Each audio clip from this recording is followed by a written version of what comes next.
Okay, hello. Hello.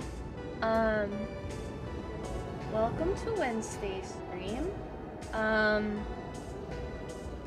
today's stream is very different from Sunday. Today we're going to do something a lot more relaxed and a lot more American. This game. Not Powerwash Simulator itself, because Powerwash Simulator, I believe, is made in the UK. But SpongeBob SquarePants. This is the, SpongeBob SquarePants, DLC of Powerwash Simulator. And Powerwash Simulator doesn't usually have a ton of music, so I'm gonna have some very light Toho stuff in the background. Nothing too loud. You know. But yeah, there's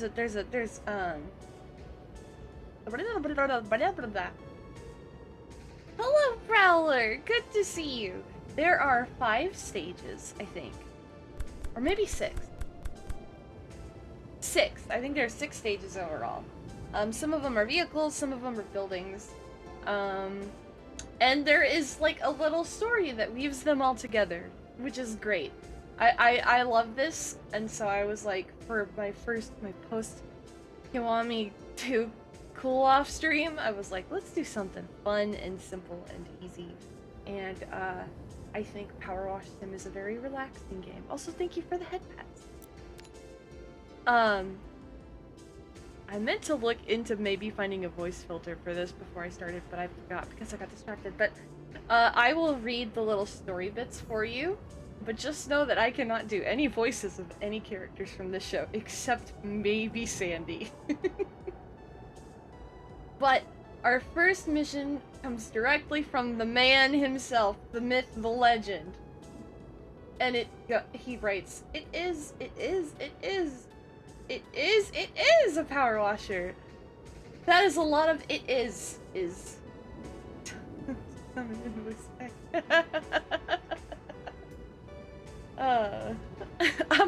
I'm sure there's a filter out there that will at least make me sound like Mr. Krabs.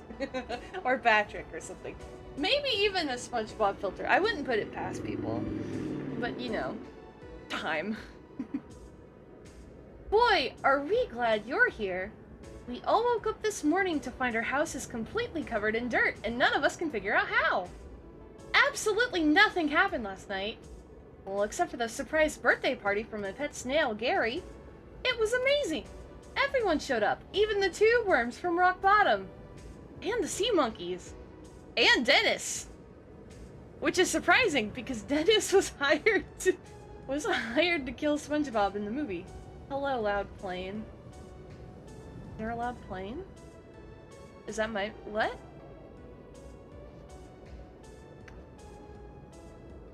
Or is that the game? It might be my background music.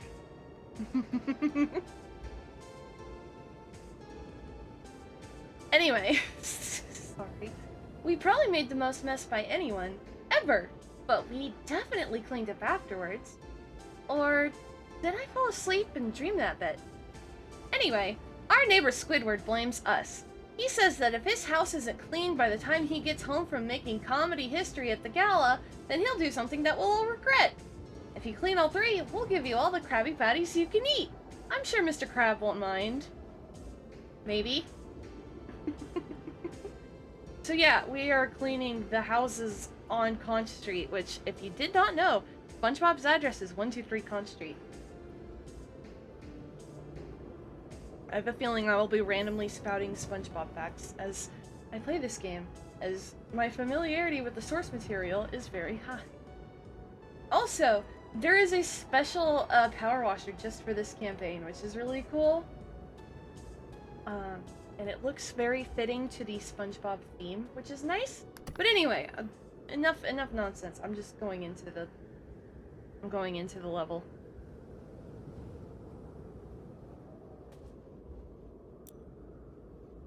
Okay, so here we are. We are here. It's like It's like I'm really there. It's like I'm in one of those virtual realities. I don't know. But yeah, we're in SpongeBob's. I've never understood why it's just their 3 houses along this road, but you know, it's a TV show. It's fine. Also, we have the bubble stand from the Bubbles episode. And for, at least for SpongeBob's house, we have the reef blower. It really makes you feel like SpongeBob. It really makes you feel like Batman. Oh, and we also get texts. Patrick says, I think the dirt came here because it wanted to.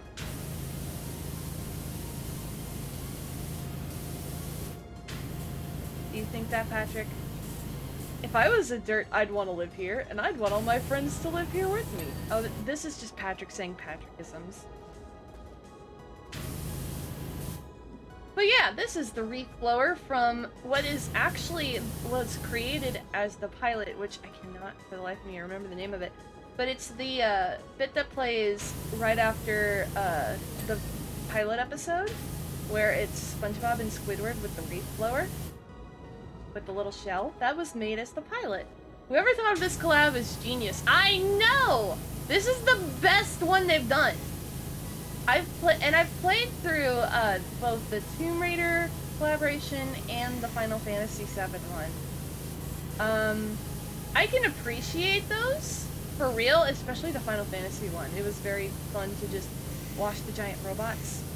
But my familiarity with the source material of those, very low. Well, I've never actually made a mistake. Oh! There have been a few... Emery Sestilo. I'm so sorry if I'm mispronouncing that. Thank you so much for the raid. Holy moly. Now they need an anime collab? I just said Final Fantasy VII. Does that count? Hello, hello. Hello, Aussie. Good to see you. Hello. Welcome. Welcome. If you're like, who is this weirdo and why is she looking at SpongeBob's house? I'm Mallory. I play video games and I say random things, and I'm washing SpongeBob's house. That's completely normal. Nothing weird about that, right? Completely ordinary. We stand Power Wash Simulator. Agreed. I was just saying this is my favorite collaboration they've done. Because, like, I can really appreciate, like, the designs of the stages for the Tomb Raider and Final Fantasy collaborations. But SpongeBob is my bread and butter. And jellyfish jelly, I guess.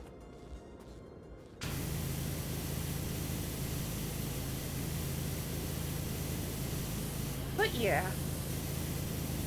There is a storyline, which, if you missed it, SpongeBob called us out here to power wash the houses because all 3 of them woke up and their houses were covered in dirt and they have no idea how it got there. And Squidward has threatened them, as Squidward wants to do. So they apparently called me in for the job, and I guess I said yes because I'm here now, aren't I?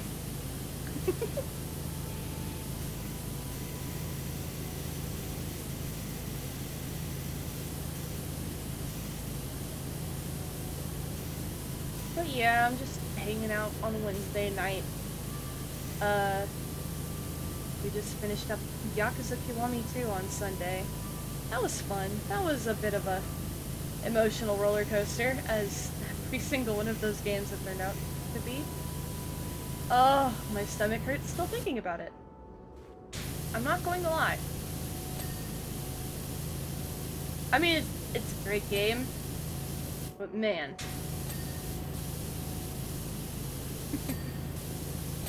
I'm already excited for playing 3. I don't know when I'm gonna do it, but like, it's gonna happen. Yakuza 3 is gonna happen.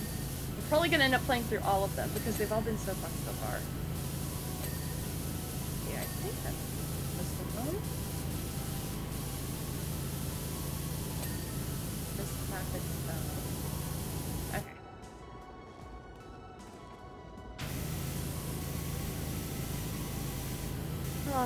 So how has your week been, chat? Mine has been pretty decent. I am pretty sure I like pulled something yesterday from laughing way too hard.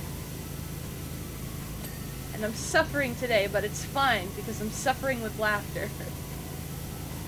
I ended up watching all of the presentations for Jerma's House Flipper Invitational yesterday, and it was just absolutely amazing. I loved the whole thing.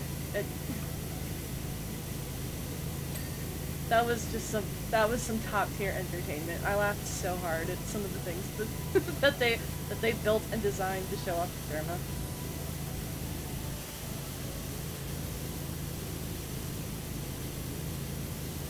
I ended up watching Joel build his, because I watched Joel. I would say the only streamers that I watch on a regular basis and have for like a long time are Vinesauce and Vinesauce Joel. So I ended up watching them build their houses. More so Joel than Vinny though, because Joel was just cracking me up with how frantic he was. It was so worth it. It was so worth it. Though I do think Vinny was robbed. He should have at least gotten like a B+. I will stand by that. Ah, but that was funny. It makes me want to try House Flipper. I've never played that one before.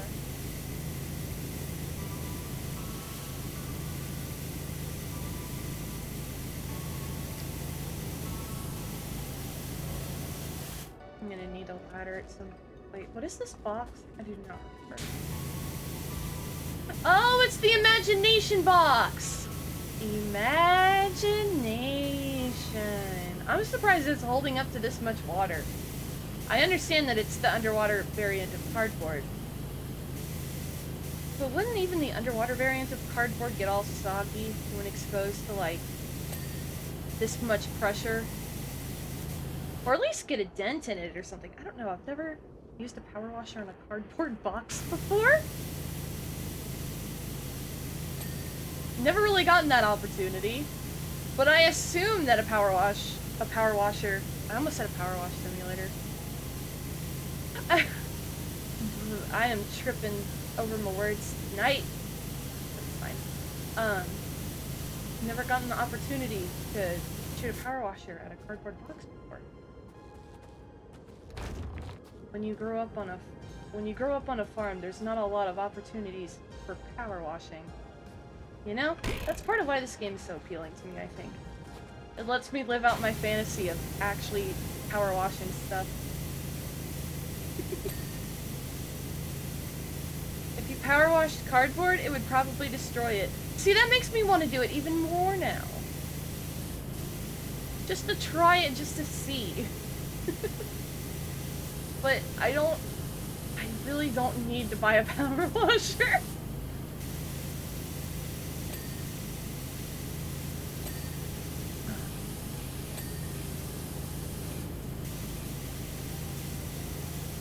Watch it end up being on my bucket list. Before I die, I want to shoot a power washer at the cardboard box just to see. Oh, we're getting more text messages. If I was a dirt, I'd want to live here too, Patrick. I'm sure you would, SpongeBob. I just watched the Nematode episode recently. You very much like this place. And I'd want you to live right down the way.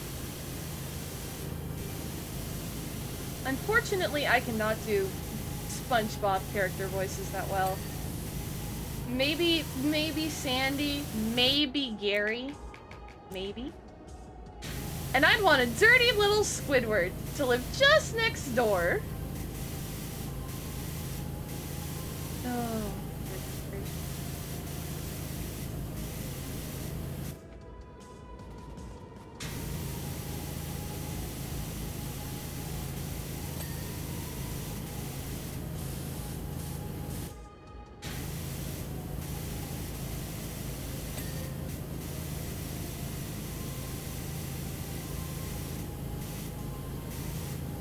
I've been on a bit of a...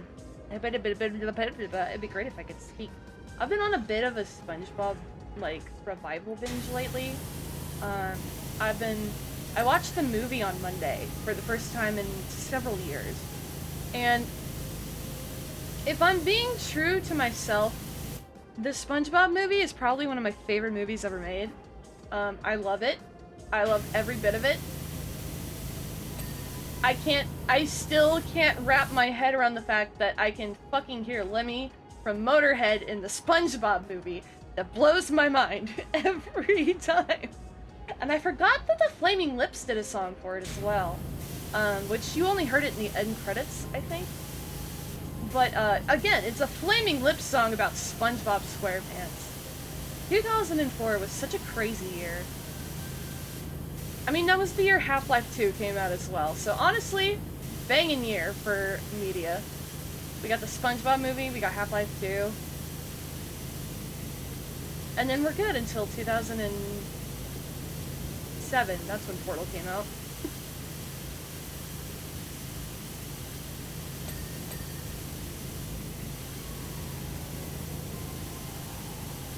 At day job the other day,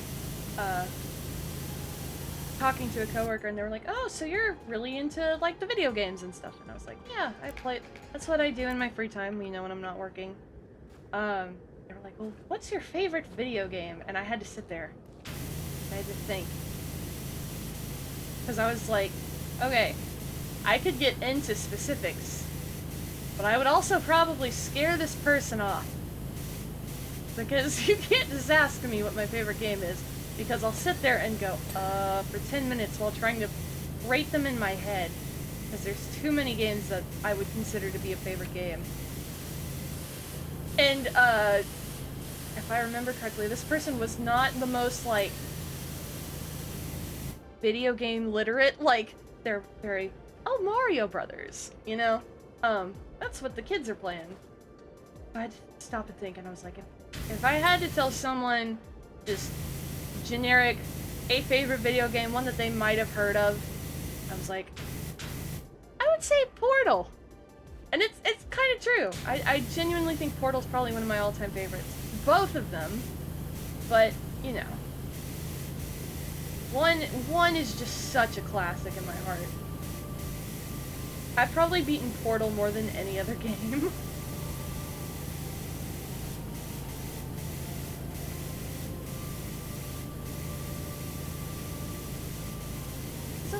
I have too many favorite games, but if I have to pick one that, like, the general public favorite, it would probably be Portal. Because, you know, I could tell people, you know, Undertale's one of my favorite games, but that one could be a hit or miss. And I love Pokemon, but like, I couldn't go into the nuances of... I would end up running my mouth too much if I said anything about Pokemon. So I just tend to keep that one to myself.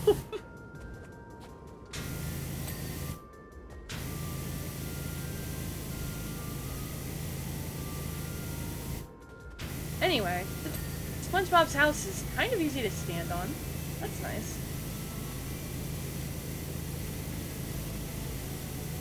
We've also still got the bubble stand to clean up. I think I was gonna try and finish SpongeBob's house first. Ooh. I also really like how they did the art for this. Because they could have just rendered this stuff in the exact same way that they render, you know, everything else.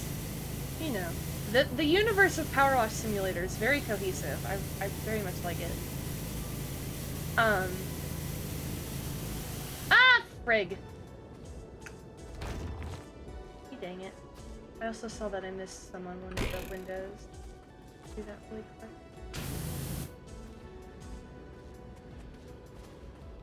But they really kept, like, the isometric designs.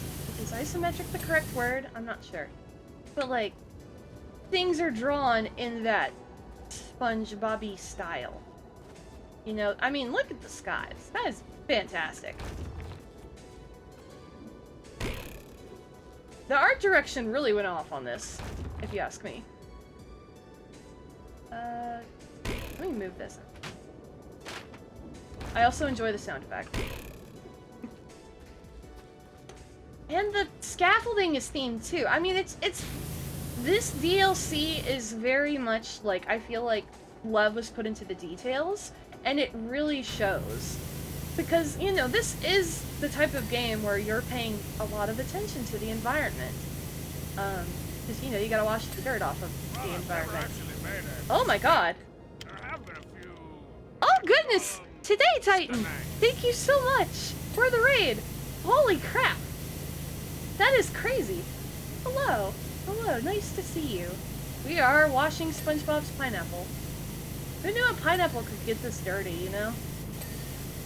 When you... I don't think I... 2 raids in 1 stream. I know, that's insane. I'm trying to think if that's happened before. It might have, but definitely not this close. But I'm doing well. Thank you so much. Cleaning SpongeBob's house. Trying not to laugh too hard, because I pulled a muscle yesterday from laughing too hard. You know, the usual. The usual.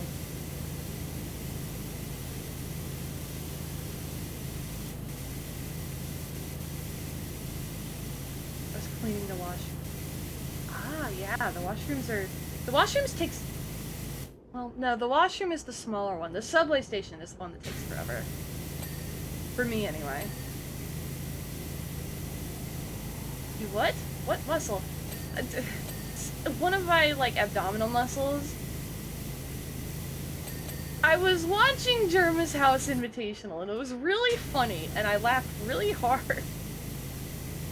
And I think I pulled something.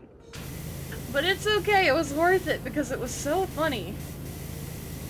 I do not remember the last time I laughed that hard at anything. Oh my god. That was a work of art. That entire stream was a work of art. I had a great time watching that stream. Anyway. Oh, Today Titan, thank you so much for the follow. I really appreciate it. Thank you. I can still go up, can't I? Yes, I can. Eh. We made it. We made it. We're in. Where's the latch? There's no latch. I'm not being serious. I'm sure that the latch doesn't even show up in some episodes. Probably, maybe. Your friend Melody's gonna die by giggles. Oh god, baby. It was great though! I mean, the Green Gobbler Room? 10 out of 10. But yeah, that stream made me want to try out House Flipper. I've never played House Flipper before. And then when Jerma said he had like 2,000 hours in it, I was like, whoa. And then I struggled to think if I... Oh, I was struggling, like, have I ever put 2,000 hours into a game? I don't think so. I've put a lot of hours into a game, but I just don't think that much. Which, like, no shame to anyone that does. I was just like, has a game ever captivated my interest enough that I played it for that long? And I don't know. I don't think so. I know I've put a shitload of hours into certain games. Like, Terraria I've got, like, 700 or something hours in. Stardew Valley, I have like 400 just on my Switch. That's not including on my PC. Because I played it on Switch first, you know. I think I'm about to break like 150 hours in Muse Dash, which is just impressive to me. Because that's a rhythm game. And that's not a rhythm game with a plot, like a Citus 2 was. Or is, I guess. Still have it. Play it. I just beat the story a while ago.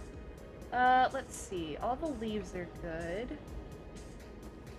I think we're good to move on. Oh, no. Garage. Trim.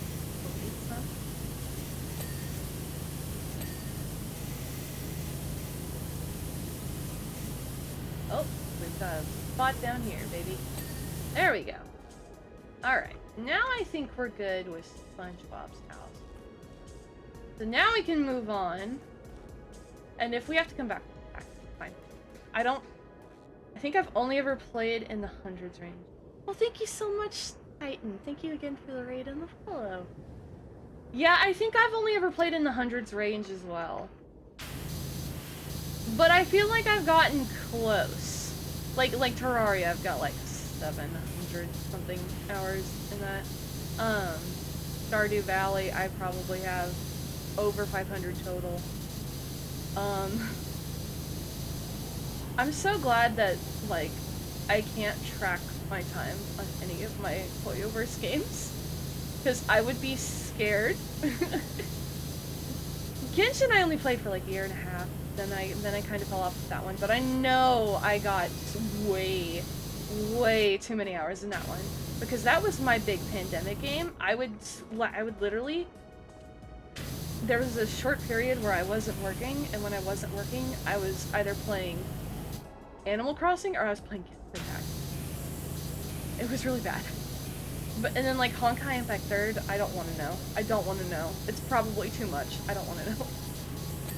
Don't ever tell me Hoyoverse, please.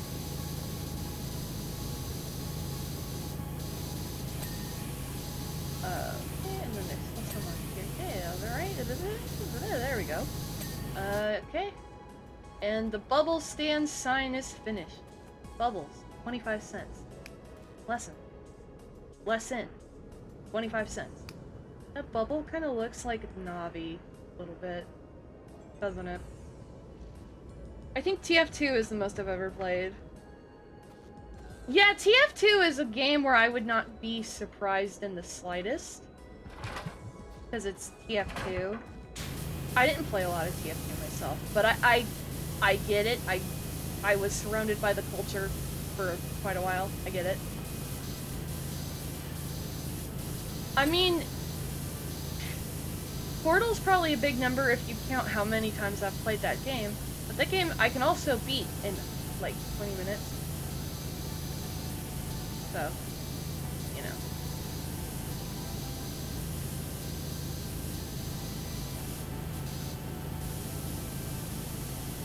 And then my hours over all Pokemon, maybe over 1,000 hours. Probably most likely over 1,000 hours actually. I think I've hit 500 in like a single Pokemon game before. I would not put it past myself. And I've already got like 175 in Violet or something like that. But that's also because last time I was really playing... Oh no, wait, hang on, text. Imagine how many friends you'd have if you were a dirt. What does that mean? SpongeBob would still be my best friend if he was a dirt. Okay, Patrick.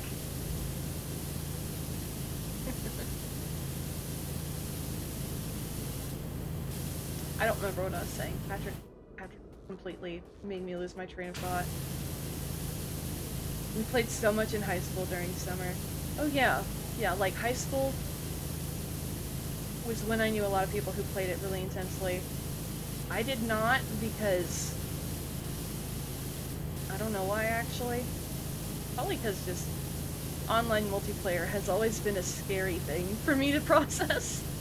That's why the time I did play Overwatch, I never, ever played competitive, and I never, ever had any form of chat on.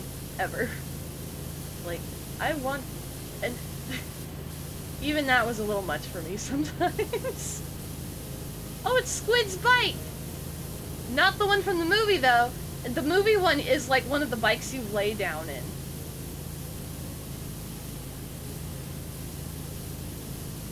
Hello, Koopa the Troopa. Good to see you.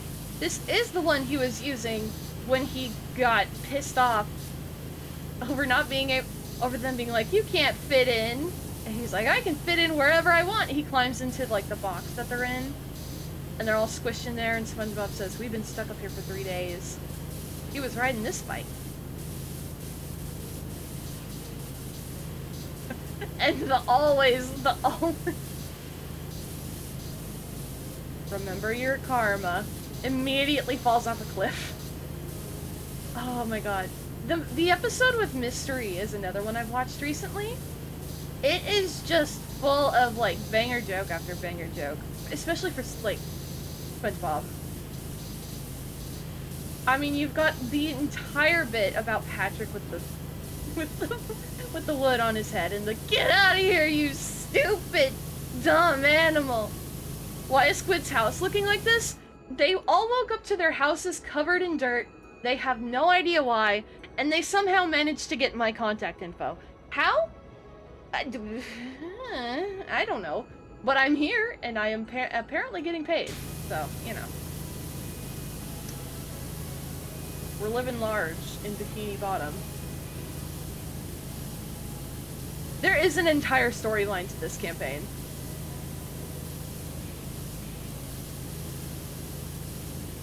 It's pretty good. Isn't this all underwater? Yeah.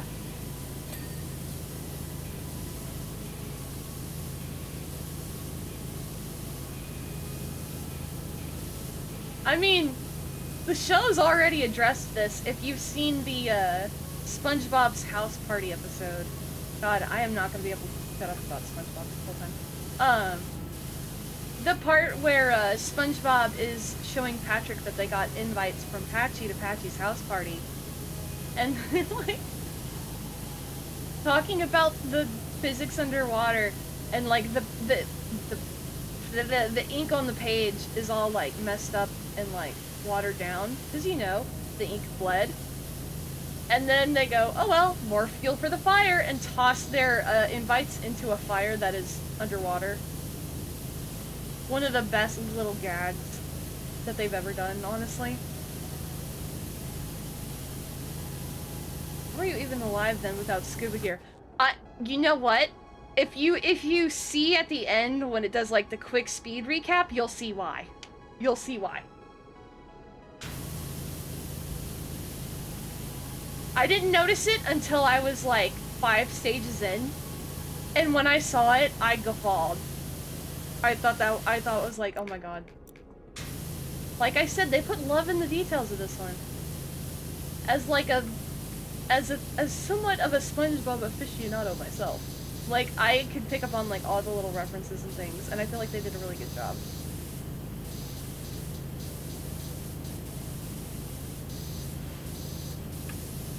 And I'm sure someone will probably feel the same way about one of their other collaborations. But this is the one with the material I like. I grew up watching the little yellow guy.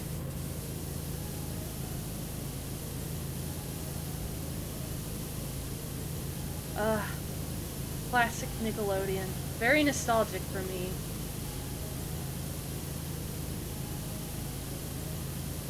Nickelodeon's early philosophy, when they started as a channel, which I believe they started back in the 80s, but you know, I grew up watching them, their whole ideology was that they wanted to appear like they were a network run by fellow children. So they would be very careful to have, like, kids do all of their, like, reading for, like, bumpers and stuff. Everything was very, like, a lot of, like, sketchbook animation quality type things. Very down-to-earth style. And that's kind of what they still had when SpongeBob premiered, which SpongeBob premiered in '99.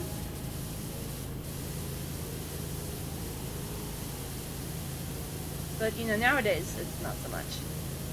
I mean, I wasn't here when the stream started. Okay, well,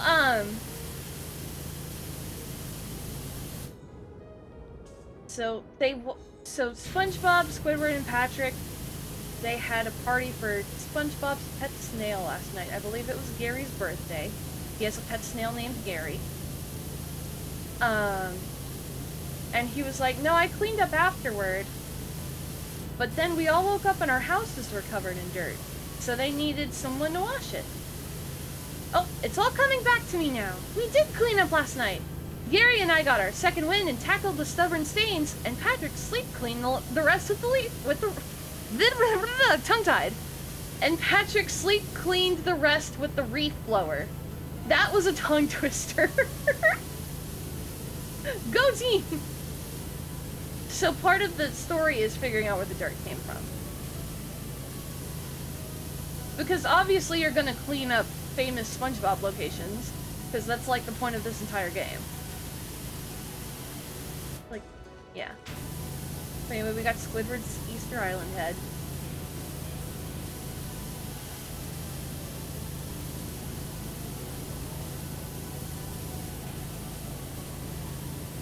I wonder if they've ever released like an art book with like all of Hillenberg's old drawings from like when he was prototyping the show.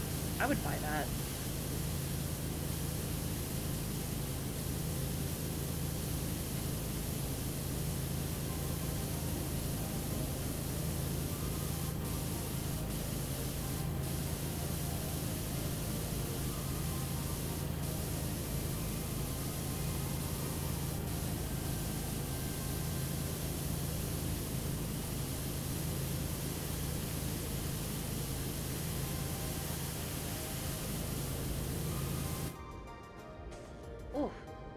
Some of these stains are stubborn. It makes me wish I had the Trident extension from the main campaign. Kind of a bummer that you don't have it, but it's fine.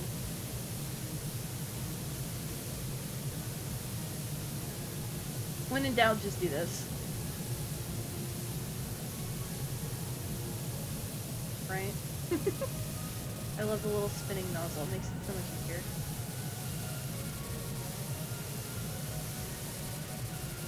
Could you imagine a Trident extension, but all three of them spin? That would be amazing. I would lose my mind. I do wonder if they'll ever continue more of like the main story of Power Wash Simulator. I mean, you get to meet aliens. That's pretty cool. There's a lost cat. There's a volcano. There's ancient fish people. There's all sorts of weird stuff.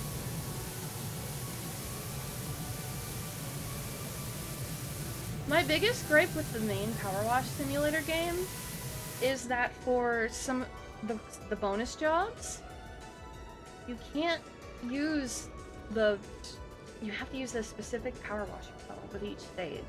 I'm like, let me use the really strong one on the golf course, please. The golf course is my favorite stage, but it takes forever. Like, so I guess from the look of it, Patrick just tried using coral reef and moss and stuff, just somehow got attached to all their houses.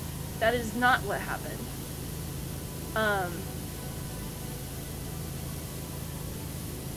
This happened after they were done and fell back to sleep.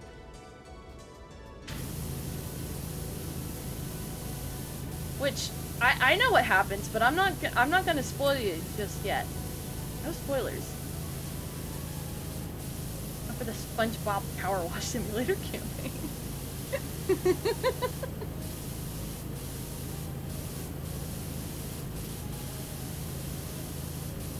It is a decent guess, though, that Patrick just messed it all up again. Because it is Patrick we're talking about here.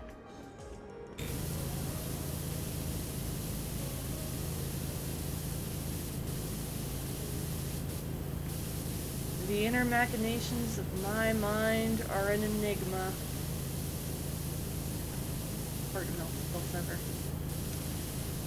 You know, I've always thought, like, if I ever get anything SpongeBob related as a tattoo, it would be that quote and the carton of spilled milk. Though I have no idea how I would ever fashion it into, like, a tattoo design.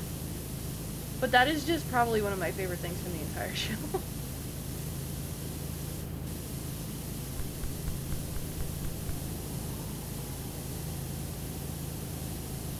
I mean, I'm never gonna watch SpongeBob, so I don't care for spoilers. That's fine.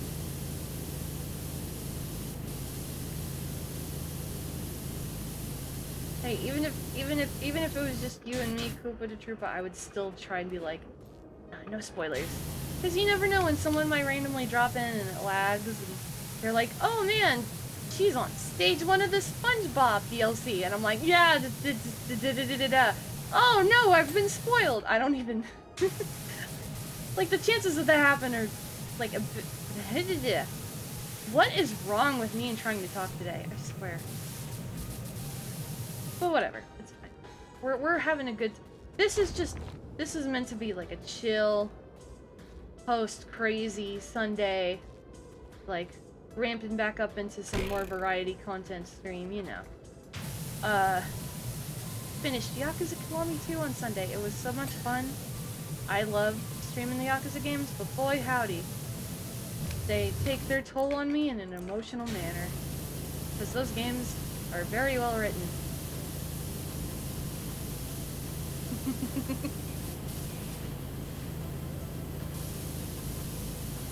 SpongeBob was originally going to be called Sponge Boy. That was the original pitch. His name was Sponge Boy when Steven Hillenburg pitched it to Nickelodeon. I don't remember off the top of my head why it switched to SpongeBob, but it did somewhere between production and release.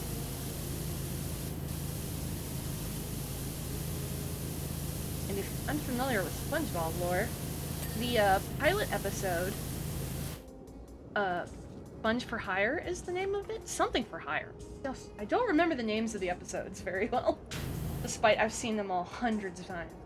SpongeBob applies for a job at the Krusty Krab, which is his dream job. He's always wanted to work there. But, Mr. Krabs, the owner of the Krusty Krab, doesn't believe in him. Plus, his neighbor Squidward works for the Krusty Krab, and Squidward is not a fan of SpongeBob. He's never been a fan of SpongeBob from day one. And here's his little lounge chair. Of course. Oh. Right. So Mr. Krabs tells SpongeBob to get, like a hydrodynamic spatula with port and starboard attachments and a turbo drive. He just kind of made it up on the spot. He was like, if you do that, maybe you'll get the job. SpongeBob, of course, readily agrees, because, you know, the whole thing is that SpongeBob's just a little bit of a naive guy. He's technically an adult, but he's young at heart. And, like, that's just kind of, like, his whole, like, design. And that's why he's got a little bit of that naivety to him. After he leaves, the, Krusty Krab is swarmed by anchovies. And, Mr. Krabs and Squidward think that they might die under, like, the crushing weight of all of the anchovies that have flooded into the Krusty Krab. And then SpongeBob flies in, makes those Krabby Patties like it's nobody's business, and saves the day. And that's how he gets his job. I want to know how he had a house before he had a job. You think his parents bought the house for him? They did buy him a car when, he, quote-unquote, graduated boarding school. I swear, tonight is gonna be full of me saying shit wrong. I'm telling you.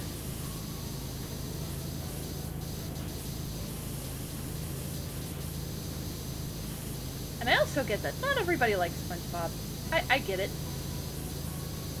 I personally, for me, part of it is nostalgia. You know, I watched this show growing up. One of my fondest memories is going to see the SpongeBob movie in theaters with Papa Sheep when I was still a youngin'.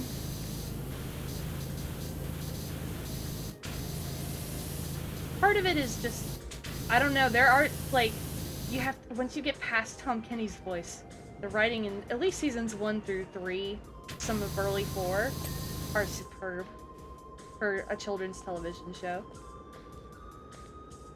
I think that's most of the head stuff. Oh, the edge, right. Forgot about that.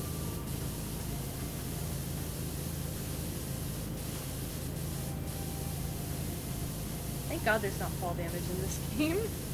I would be so boned. Especially on the Tomb Raider stage where you have to clean the outside of the mansion. Oh, I would be so boned. I tend to, like, try and get through the mapping, because that is such a crazy level of detail on that level. And it goes so high. It goes like one of these plus another half of one of them high. It's crazy. Anyway. More of a Tom and Jerry guy. Tom and Jerry is also good. Tom and Jerry is a classic.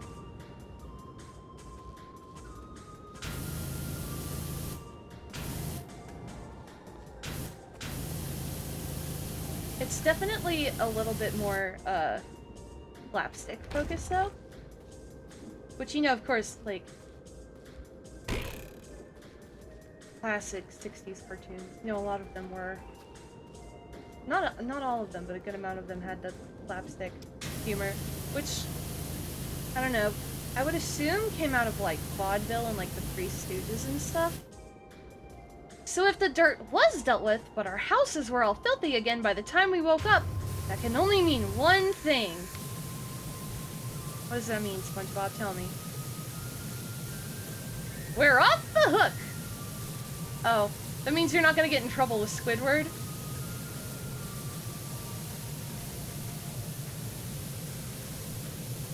Also, when he says off the hook, I think of Off the Hook from Splatoon.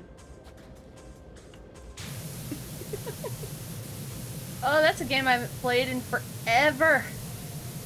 I have not played Splatoon, any of them. Well, obviously not 1, but 2 or 3 in so long! I feel like a lot of people will play it a lot when it first comes out, and then get burned out by it. Which is sad, because from my understanding, like, they've been really good about, like, new DLC and content and stuff. But man, I don't know. I mean, they are off the hook, literally. Very true. The hooks, boy! Don't go near the hooks! I cannot do a Mr. Krabs to save my life. If someone was like, look, either you keep going on, or you don't- wait, fuck, I messed that up. You don't keep going on, or you do a Mr. Krabs impression. I would be like, alright, that's it, goodbye. I don't even think I'd have the heart in me to try. I'd be like, oh god, no, I'd embarrass myself too much. I'd die of embarrassment anyway. Sorry, I did...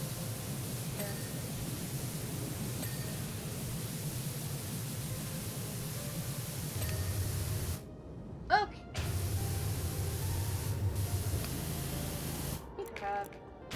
Really bad about forgetting that the instructions.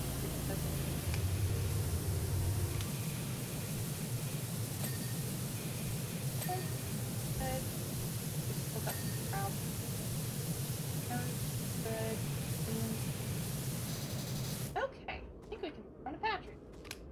The easiest one. Oh, you made me curious as to how you're... It would be bad.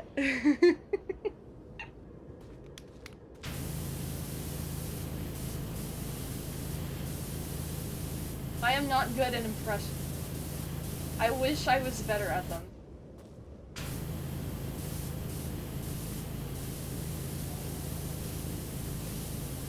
I've always wondered why he has garbage cans out here. I'm wondering if that's just like an extra thing the devs of Powerwash Simulator added, but you know, I don't know. These are some very dirt and sand covered garbage cans though.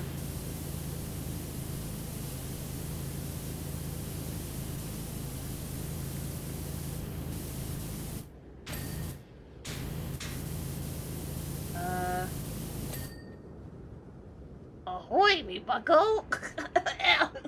No, okay, that was really bad. SpongeBob! What are you doing in my swamp? I know that's not the right character, but I said, what are you doing in the voice, and I was like, my brain could only think of in my swamp. What are you doing in me kitchen, boy?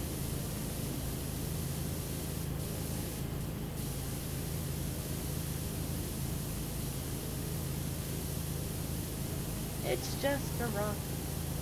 Oh my god, I just realized! So, in the episode with the Krusty Krab pizza, SpongeBob says that the pioneers rode rocks for miles. And he does ride one. I wonder if he could also ride Patrick's house. Or if Patrick could. I've never thought of that. I feel like that's such an obvious one.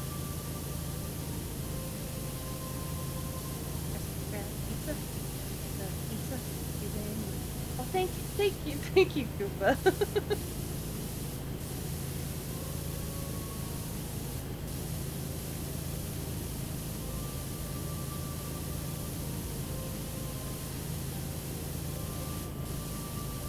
This is the easiest one, but also probably the most boring one visually, because it's just, oh, just a brown rock.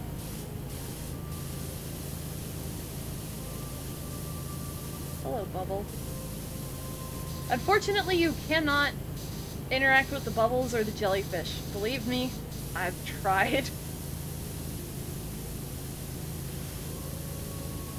I was like, sting me! Come on, sting me! And it did not.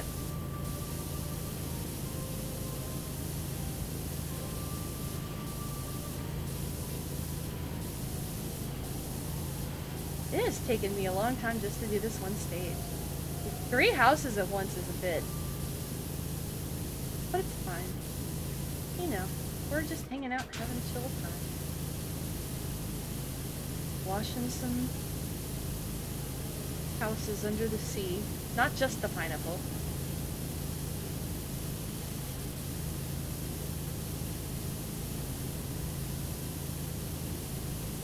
I still can't believe Dennis showed up to Gary's birthday party.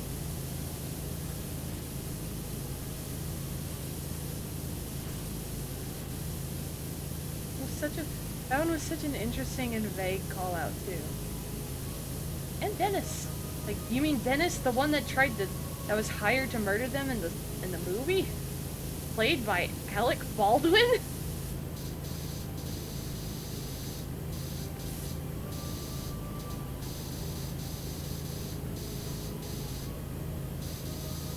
Then again, yeah, I mean, they're both just rocks, but Squidward's has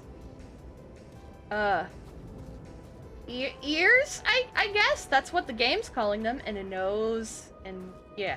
Patrick's is just a rock with an arrow on top, but it fits Patrick because Patrick's a simple dude. I guarantee you he may have passed out here last night. I would not be surprised. I wonder if if there are starfish that actually live under rocks, and that's kind of what his design came from. I would not be surprised if that is the truth. Because, you know, this show is created by a marine biologist. Many benefits to being a marine biologist. I feel like if, so, in JoJo's Bizarre Adventure, Jotaro Kujo eventually becomes a marine biologist. And I feel like he would watch this show analytically with his daughter and then try and explain the sciencey parts to Jolene, and probably poor baby Jolene would be so confused. And then, you know, he's like busy and stuff. But I feel like Jotaro Kujo would be a SpongeBob SquarePants fan. Plus, Patrick is a starfish. You have a habit of... Yeah. Like, Steven Hillenburg, the guy who created the show, was a marine biologist before he made the show. So, a lot of the stuff from his original designs are very grounded in reality. Of course, not all of them are. You know, Squidward. Everything about Squidward. Squidward's so strange.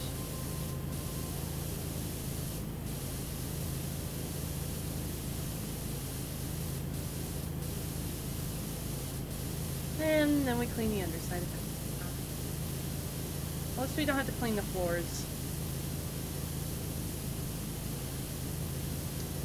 You know, it is Patrick's house. I thought it might look worse. It's actually not that bad for him.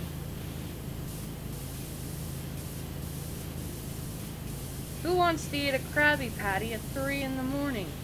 Oh boy, 3 a.m. Wakes up and eats a Krabby Patty. Oh, Patrick.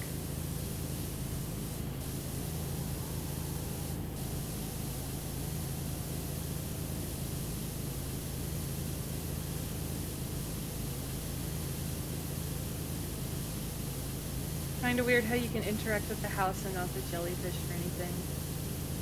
Yeah.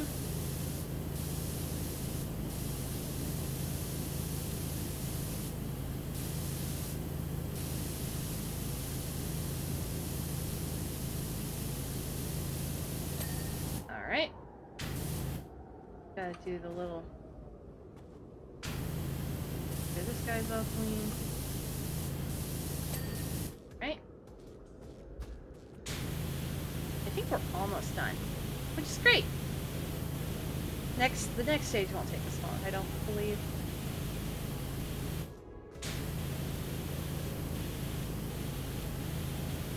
That is here.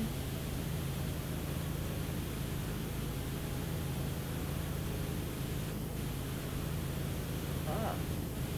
Yes, the undersides of the armrests. A place that carries dirt.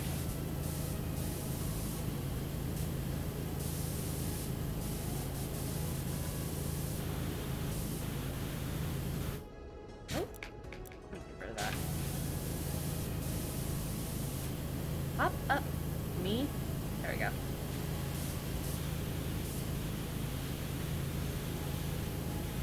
They should have given me reduced gravity, like they did with the Mars level.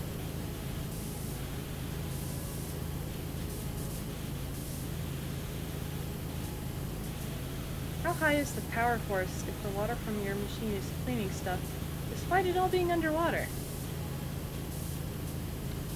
I have no idea.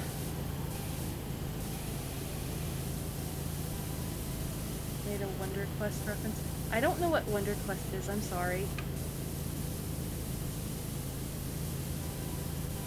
Is it like EverQuest? I know what EverQuest is.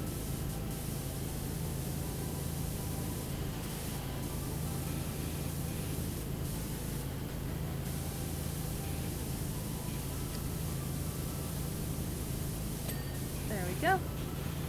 Hair is good. Lamp is good. Okay. What do we have left? SpongeBob's chimney. One of the stepping stones. Okay, a couple of things at SpongeBob's. So let's go back to SpongeBob really quick.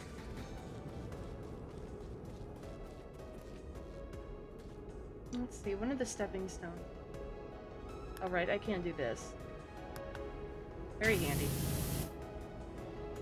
Oh, it's this one. Hello. Oh, yep, missed some of the chimney.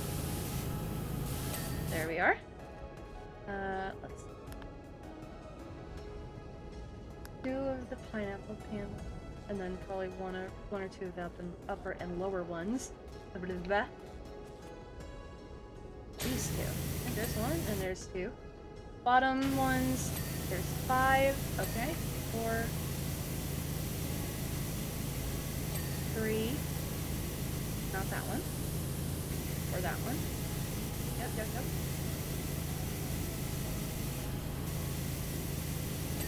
2. Oh no, wait, there's only one. This one? Yeah. Okay, and then some of the top panels. Oh, Squidward's steps! I forgot about those. Whoops.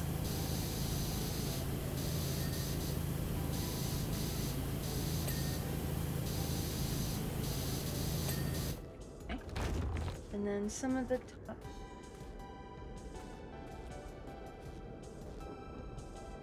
Put it there. And then we'll go ahead and highlight the two. Yum, a little better. Some colors, the dirt with like small specks is hard to tell. Orange is one of them. For sure. You're probably towards the front. Yep. 1. 2. There we are. We have completed this job. Have you ever heard of Stampy Longcat? I think? Maybe? Oh, thank you for the head pats. Oh, yeah, but if you're wondering how I could be underwater, it's because I'm just a fish. I am just a fish citizen. I live underwater already. You're not the same power washer. You're a fish. You're just a guy. You're just, I don't know, Kevin. Not Kevin. Samuel or something. He made a show 8 years ago.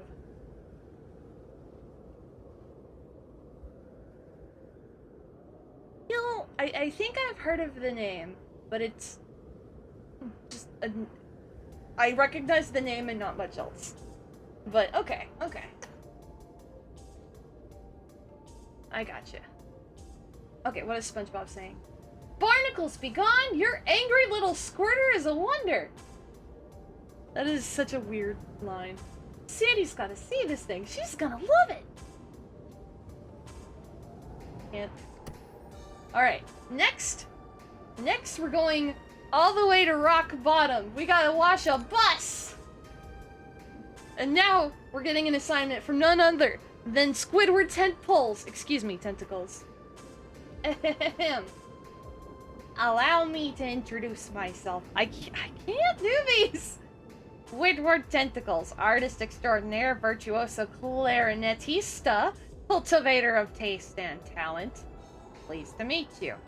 I'm looking for an eensy-weensy favor before you split down.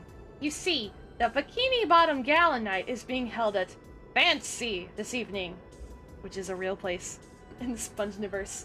And I plan to showcase some of my most accessible stand-up comedy. Stampy. Oh, the Minecraft guy! The Minecraft guy! Okay, okay. I know who it is now. The Minecraft guy.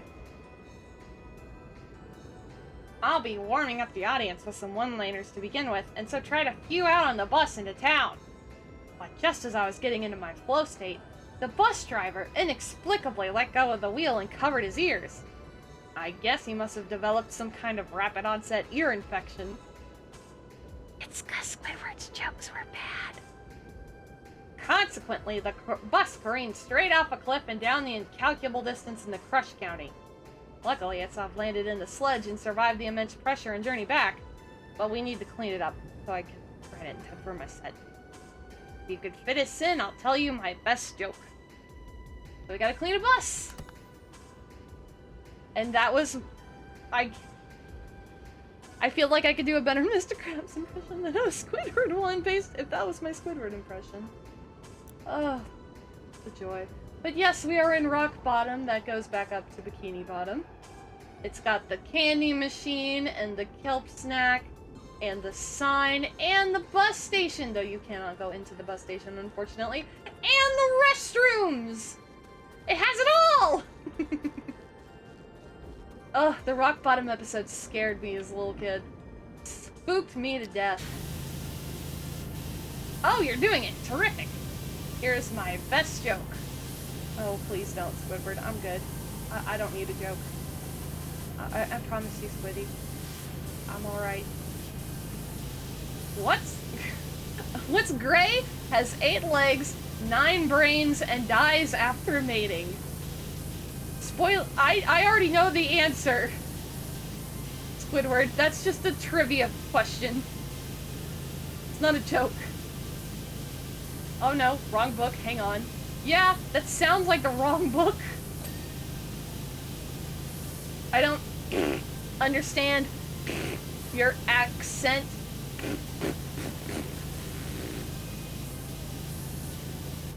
I don't know why, but that freaked me out too.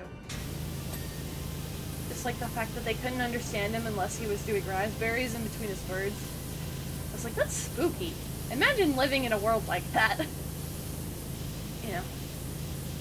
Childhood me was easily scared.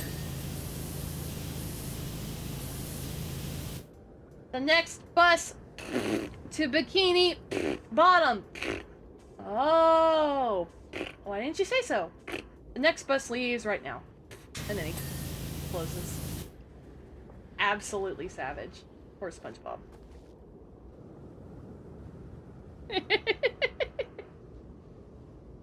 Nero gets it. Wait. Coach Nero gets it.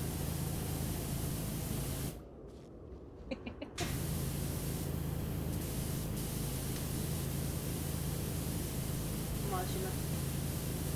And sometimes I wonder if Squidward has hit rock bottom. He has a couple of times, to tell you the truth.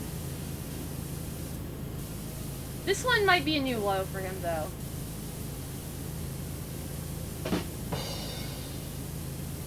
But get it? Because we're in a trench under the ocean.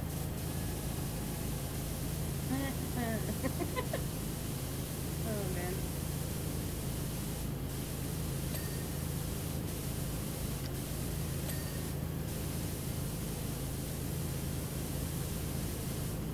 I appreciate that the dirt is very much a color contrast here. The blue-orange. Also, the wheels blinding when you clean them. You're now imagining SpongeBob as Goro Majima, because Squidward lives.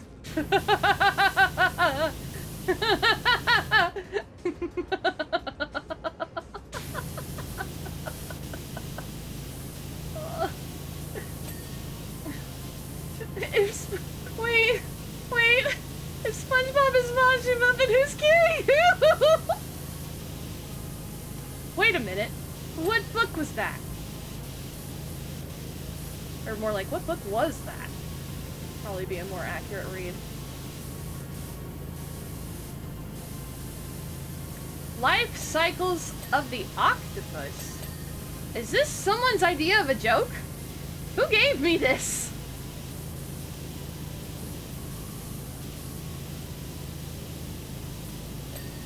A book that I did not...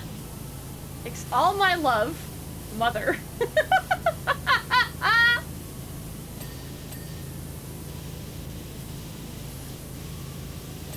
His mom gave him a book of the life cycle of an octopus.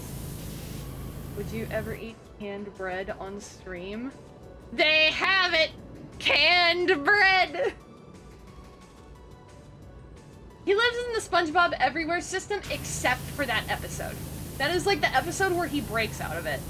But then he's in Squidville. And it's just like... He has a moment of clarity where he's like, I need the variety in my life, because otherwise it gets depressing and boring. Squidward's like a brain level above us in that sense. Like, yes, he can't stand SpongeBob, but he tolerates him, because he knows that without him, his life would be painfully dull. Probably why he still works at the Krusty Krab, too. Because let's face it, Squidward would have at least, like, a GED equivalent, right? He could get, like, a job working, like, remote customer service somehow. And, like, that would... he would never have to be face-to-face with anyone ever again. Like, I'm sure he could make that switch if he wanted to. But he never does. He stays the Krusty Krab. He just keeps his fucking job, even though SpongeBob's there now. Even though there was that whole episode about him quitting, and that was just... oh, Squidward. He became... that was one of my favorite Squidward episodes ever, where he becomes a freeloader.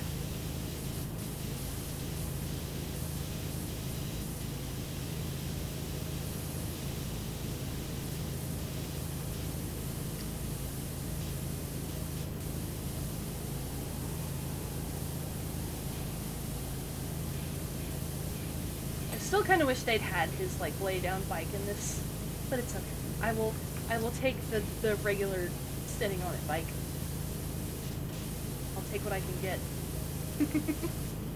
I was kind of surprised that they had me go to, like, a bus in Rock Bottom for this. I was like, okay, I didn't expect that at all. Found it. Oh, you found your joke book? Oh god. Save me. How does a pirate ask another pirate what regional accent it has? I don't know, Squidward. I don't know. How are you? That's not... Squidward.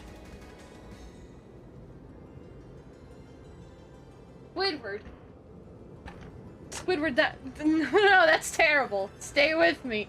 Terrible! 0 out of 10! Shut your mouth, you mediocre clarinet player. Mediocre? I wish I could remember all of what Plankton says. My favorite SpongeBob fun fact is that when Doug Lawrence, who is the voice of Plankton, auditioned to be on the show, he auditioned for SpongeBob.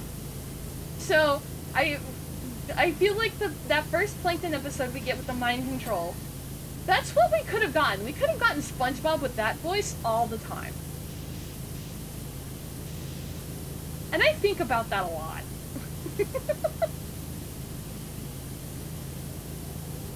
I never realized until recently that he did so much writing in the early seasons too. Because when you see Mr. Lawrence, that's him. He's also like, I watch SpongeBob, the episodes on Amazon Prime. He's like one of the only people that doesn't have his picture on the casting section. You know, when you're watching Amazon on your computer and you hover over it, it'll be like, I'm Kenny, it's SpongeBob. Roger Bumpus is Clifford. Mr. Lawrence, it will never have his picture, it will just be the picture of whatever character he's voicing at the time. Which is usually Plankton, but also like so many other fish. The customer from the Krusty Krab Pizza episode is one. He voices Larry the Lobster. He does tons of voices.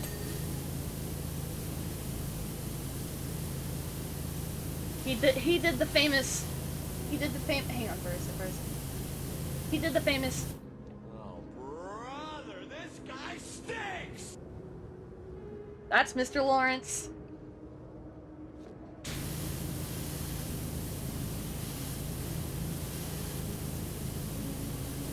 Early SpongeBob also just makes me think of other classic Nickelodeon shows, and it makes me feel very nostalgic.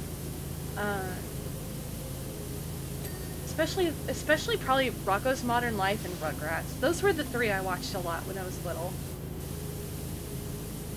Aha! Here it is, my greatest joke. This is definitely it. Don't fuck this up, Squidward! Don't fuck it up! No pressure though, but don't fuck it up. Which ancient cephalopod demanded a seat at King Neptune's table? What?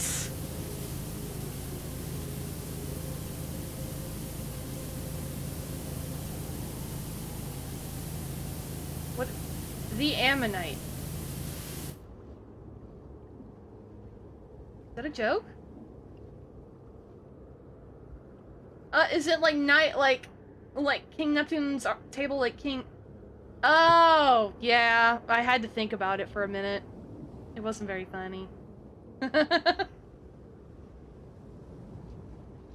Oh, I'm sorry, Koopa the Troopa. I'm very mad that all the shows I want in one place are separated among streaming services or lost to time in TVDs. Very, very valid. Very true. So I never had my own Netflix subscription. I used my mom. I used Mama Sheep's Netflix subscription. Because, you know, you could do that. And now, because of the whole, like, you have to be living in the same household shit, she got rid of it completely. So now, I can't watch Trailer Park Boys anymore. And I'm mad because I was in the middle of rewatching it when she canceled Netflix. I was like in the middle of season 3 or 4. I'm so sad. I can't watch the boys get into hijinks anymore. Them and their Canadian hijinks. I love that show so much. I started watching it and I was like, I just wanted something new to watch, and I'm not the biggest TV person. It's usually either comedies or anime. And I was like, I'm gonna try and watch something not anime this time. And I ended up falling in love with that show. That show is so good. I don't think I ever watched the last 2 seasons though.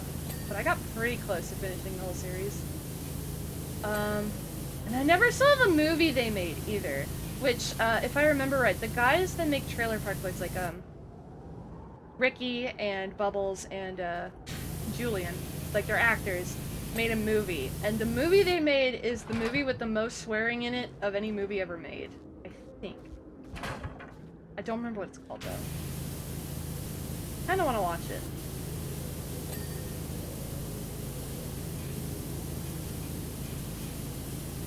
They do swear a lot in the show.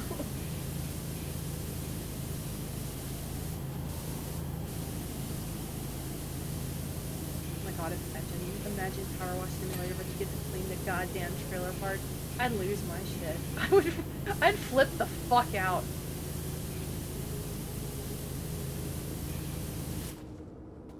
That'll never happen. What? They're doing one after SpongeBob. I think, is it Warhammer? Or is it something else? I don't remember. But they're doing another bigger, like, paid DLC after SpongeBob for another... Or is it Deep Rock Galactic? It's something, like, in that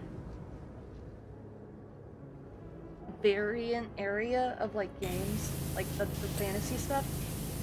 But, yeah, I don't know. But, I don't know if I'm gonna get this one or not. I love Powerwash Simulator. But, like, for example, if the Tomb Raider one had been paid, I don't think I would have paid for it. Maybe the Final Fantasy one. Even though I don't know shit about Final Fantasy VII, the environments were still really cool. And I enjoyed that one. I've played that one a couple times. I've only played the Tomb Raider one, like, once.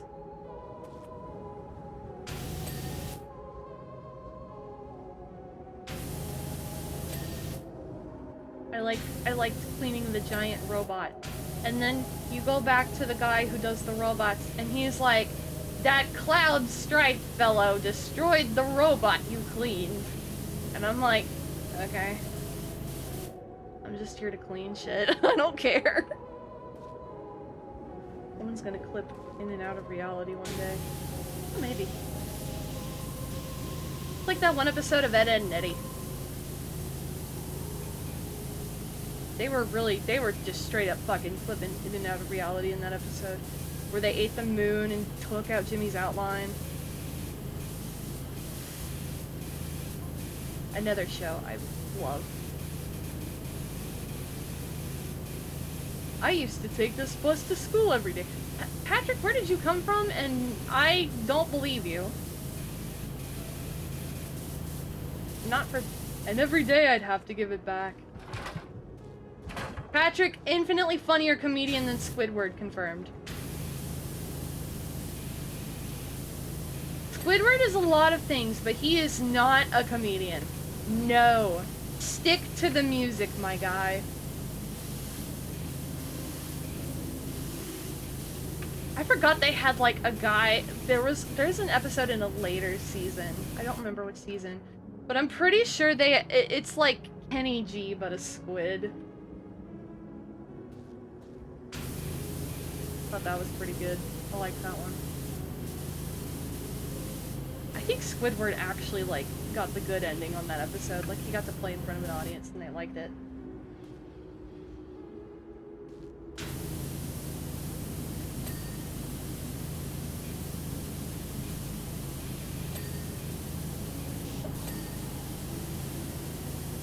This one's taking much less time.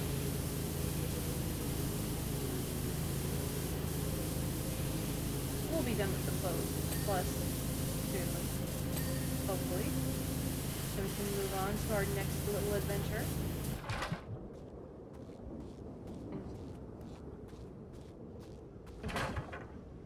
Finished. I keep moving it back and forth. I don't mean to. But, like, the little nooks and crannies and portholes can get ya. And the rivets, too.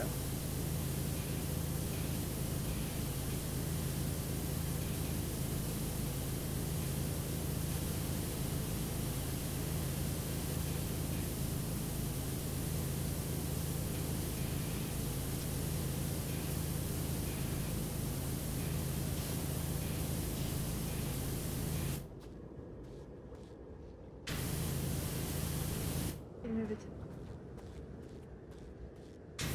I don't think...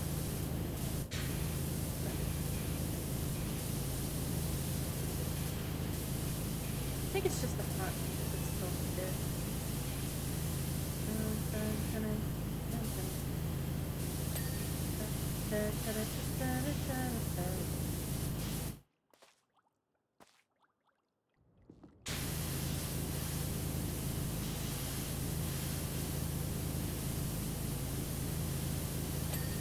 I had initially tried to find some, like, more thematically appropriate music for this stream, but I ran out of time and I wasn't doing anything. Speaking of, let me make sure this isn't... Oh, it was. Okay. 1 second. Some more quiet ambient background music. People are still popping fireworks? It's the... I'm assuming you're talking about in relation to the 4th of July. It's the 12th!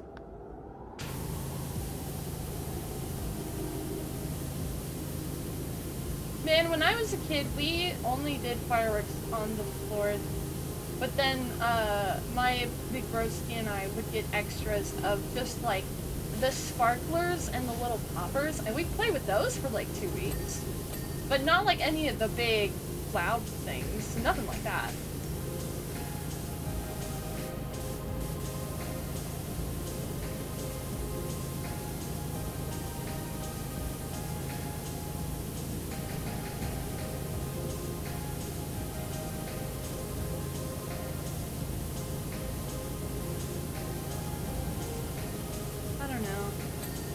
I'm sure for some people it's just that fireworks are fun, and the 4th of July is their best excuse.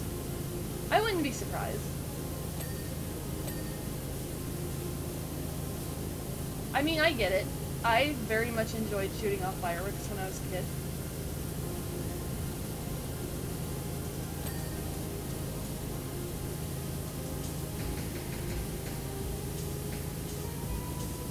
We would never buy those, like, huge gift boxes of fireworks, though. We'd always buy, like, individual things.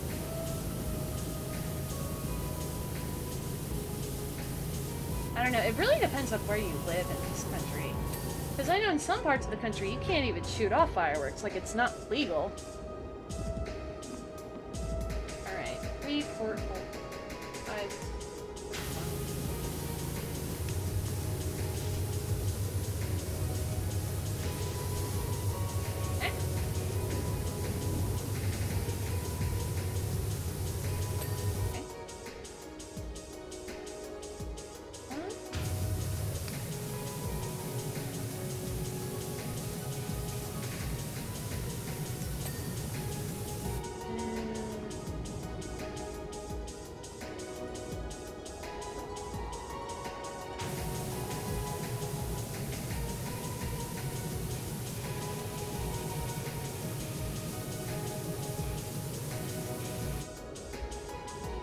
Oh, I see it. Hard to get in all those nooks and crannies. Let's hop back onto. Oh.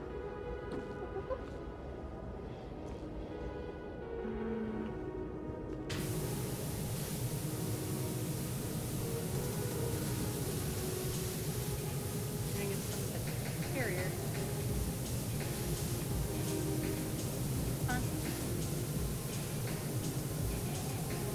Or is there any dirt left? Got it. One wheel axle.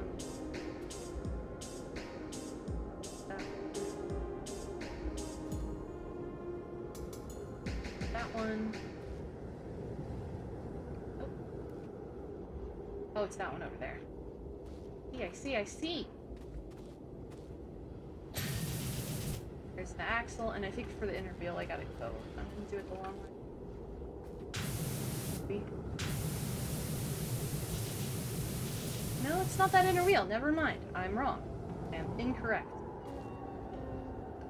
Which inner wheel is it? Let me just do it this way.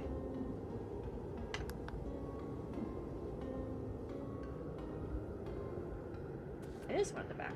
Alright. No louder. Oh! I completely missed that. Well, that is how you clean a bus. Look at that bus cleaning. Look at that fish guy clean that bus.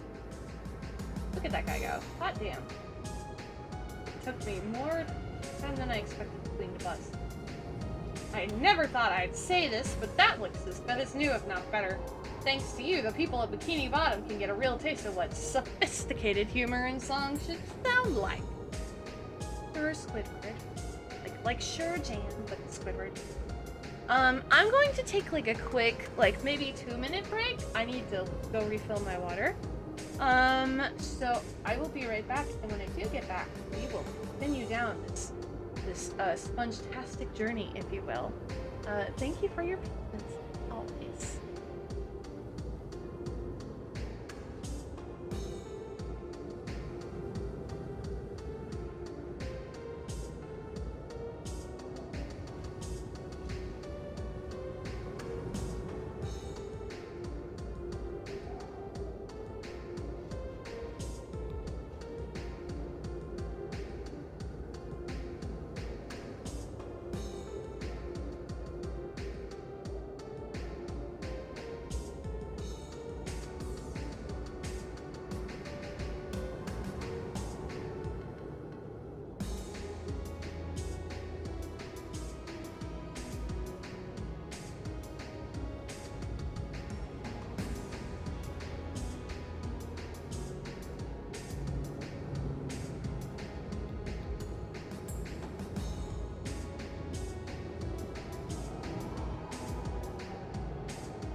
Hello, I am back. I am ready to rigmarole. So, next, we're going to the one, the only, the Moni. That was terrible. Krusty Krab, baby! Apparently it is on Bottom Feeder Lane. I don't know if that one's canon or not, but if it is, it's funny. And this request comes straight from the man himself. I'm going to power through the accent. You know the only thing worse than eating chum? Having it draped all over your business. I don't know what's gotten to that scoundrel Plankton, but he's gone too far this time. I feel like I sound more like, what is the ghost's name? It's not Davy Jones. What is the ghost's name? Fuck, I can't remember. If this is yet another diversion so he can try and steal me secret Krabby Patty formula, then, like all his previous attempts, it's doomed to failure. I would say he doesn't have 2 brain cells to rub together, but you don't have 2 of any cells to rub together. Get it? Because he's a plankton? Please wash me Krusty Krab down as quick as you can. Every chum-covered minute is $1 lost. So, Mr. Krabs believes Plankton did it.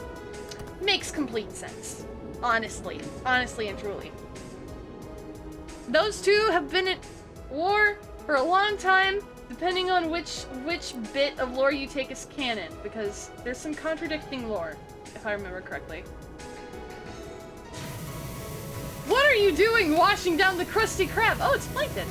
You should be helping me, you incorrigible nitwit. Krab started it by covering my chum bucket with a complex array of dirty circles.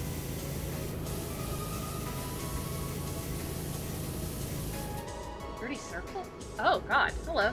The chum bucket is also... So, if I'm understanding this correctly, please, I'll pay you. What money, Plankton? You have no... You know what? I say no with what money? Because he gets no business. But also, he had the money to make, like, all sorts of crazy fucking inventions. So he's got money coming from somewhere. And I feel like the restaurant's just a side venture that he's trying to make successful. So he can get out of some dirty underworld job he's got. I have a feeling... that wouldn't surprise me.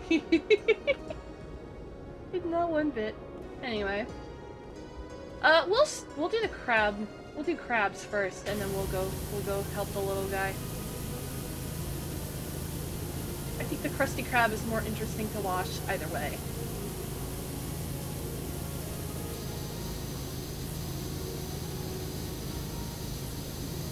The Krusty Krab.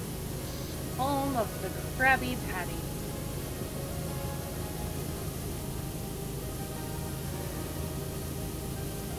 I think one of my favorite episodes of all time has to be the Krusty Krab training video.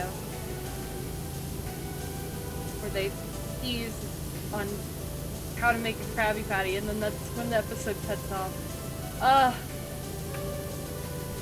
That was the biggest gotcha moment of my young life.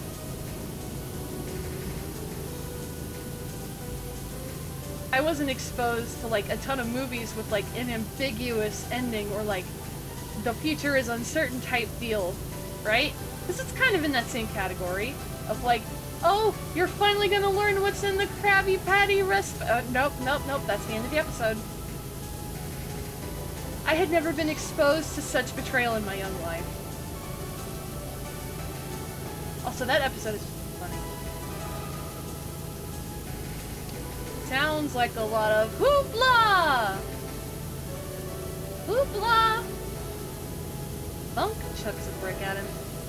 Sounds like a lot of hoopla over one Krabby Patty. Here all week.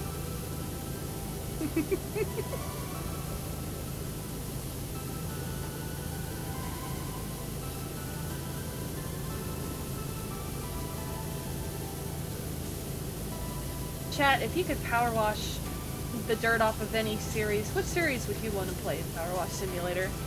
I genuinely would have answered SpongeBob before this came out, so they knew my answer.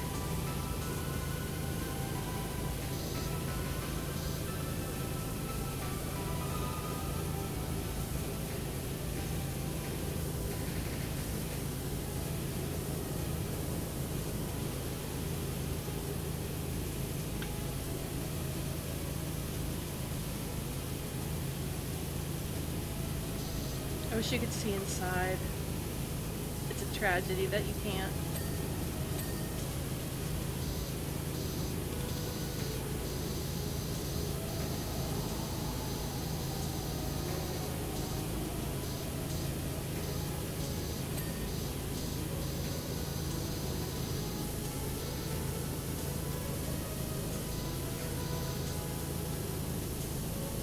Ooh, has anybody been playing Tears of the Kingdom lately, or have played it? I'm currently playing it. It took me a while to warm up to getting back in the Zelda saddle, but now I am back in the Zelda saddle, and it has been very fun.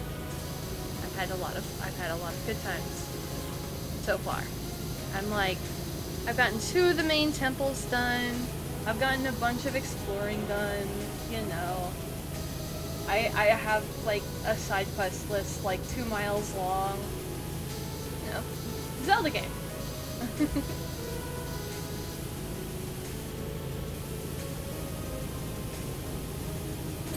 They really just got a picture of a random-ass burger in the window.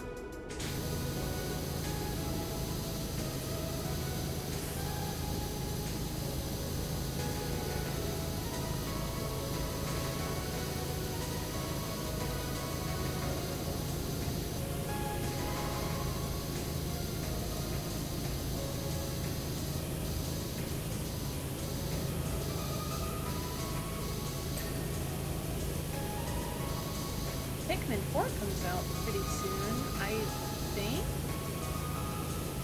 Like the 21st or something. I will probably not get that upon release, because I have never played a Pikmin in my life. And, I think that's if it's a game series I ever did play, I think I would want to play the first one first. I'm sure it doesn't matter. Because, like, I know, like, I've played Nintendo games, right? I know that they design them to where, like, even if it's in a series, you can probably pick one up in the middle of a series and be fine. But I don't know.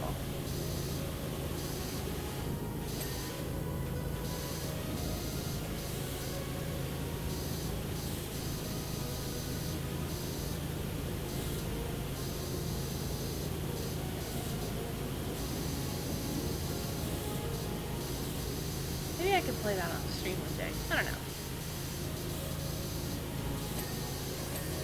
Ooh, I'm getting stuff all the way up here. Let's go.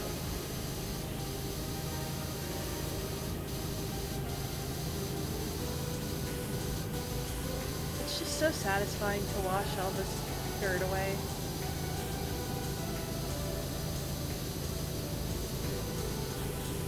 Nice. Getting all of that gross muck away, and then it's like nice and clean, and just the sharp contrast of it all. I always like to go slow and have like those nice lines of contrast. It's so satisfying.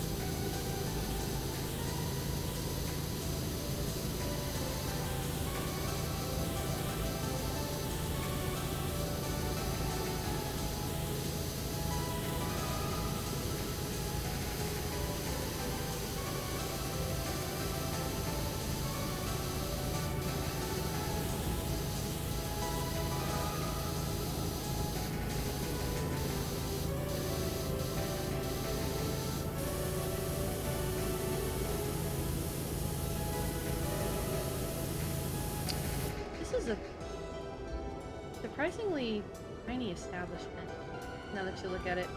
I just watched a YouTuber play this map yesterday. Hello, Tuttle! Good to see you! Well, I'm playing it today! And have been thinking about SpongeBob and also other things.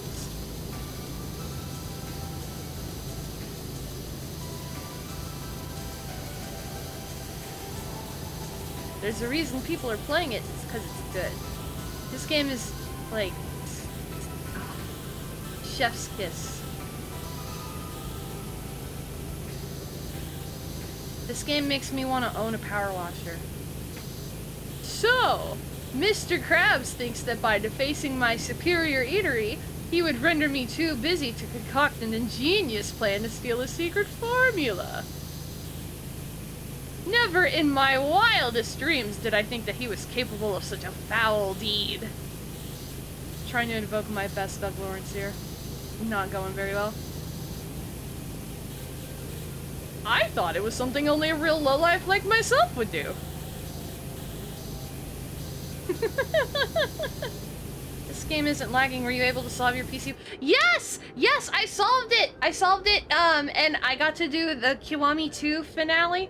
Indeed, it was the very next thing I did do. Langton. I got to play Kiwami 2, the finale, on high graphics. I was so excited. I did a bunch of stuff, and I fixed my computer, and it's running a lot better now. So. Yeah, I'm very excited.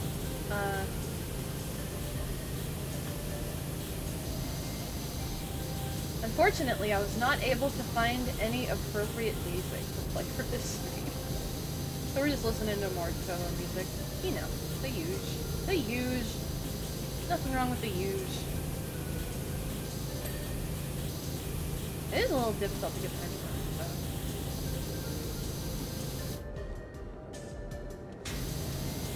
Might have to grab a ladder. I'm gonna have to grab a ladder at some point. Not might need to.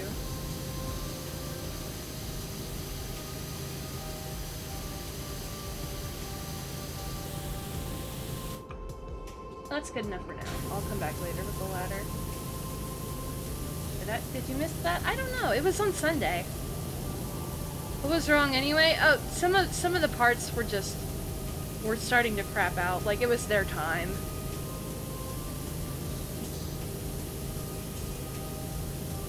Ripping pepperoni.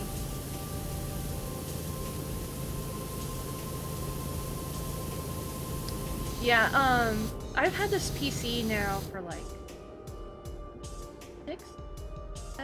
6 years, I think, something along those lines.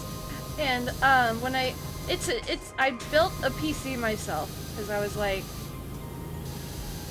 I was around a lot of dudes who like built their PCs in college and stuff, and I talked to them about it and stuff. I was like, okay, I'm gonna do that. But I built it like very low budget, like with low specs and whatnot. Because the whole idea was I was on a budget back then, and I was like, I can low budget everything. I'll still have some money left over, and then I can upgrade it like at a later date when I've got like more money to do so. And that's what I've been doing, and it's worked really well. Just I found out I needed to update some of the parts a little sooner than I realized. But it's fine. Mine's pretty old. My hard drive has been suffering for about 4 years. I don't know how it's still going. I still have a laptop from like 2014 that's still chugging along. Pretty good. And then, I think my iPad might be a decade old now. And it still works great. Which is ironic, because, you know, it's Apple. Oh yes! The dumpster's full of references. Fred was here. We've got, what looks to be a dolphin in reference to the censoring with the dolphin noises. Nematodes are people too. No, they are not. Not after the episode where they ate SpongeBob's house. I refuse. We've got handsome Squidward. We've got ravioli. What's in the formuoli? The magic conch. We're not talking about this or this. We're talking about this. We've got fun. F is for friends who do stuff together. U is for you and me. N is for anywhere and anytime and all down here in the deep blue sea. Goodbye, fun. What else? Got barnacle head, common insult. Acorn, because Sandy. Starfish rule. Thank you, Patrick. Camp Coral. I've never watched Camp Coral. Let's pretend that one doesn't exist. Dogfish loves catfish. That's fine, sure. Bold and brash! More like belongs in the trash. Haha. That was terrible. I'm so sorry.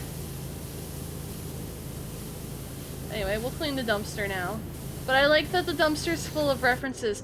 Unfortunately, Squidward Smells is not on there, which makes me sad. Because on the episode where where SpongeBob cleaned the dumpster, it had Squidward smells. And then he wrote, good, underneath it. Oh, SpongeBob. You remember a lot about SpongeBob. I think part of it is because I watched it when I was little, and I didn't have a lot in my brain, you know? And when you're young, that stuff kind of like sticks to your brain like a lot harder, and like there's a lot more surface area for it to stick to because you don't have as many like memories and foundations and ideology set up yet. I think that's why. But yeah, look, this is coming out of the mouth of a person that would consider the SpongeBob movie, the first one, to be one of their all-time favorite movies. So, like, I'm a little biased. Just a little bit. Papa Sheep used to watch it with me when I was a kid.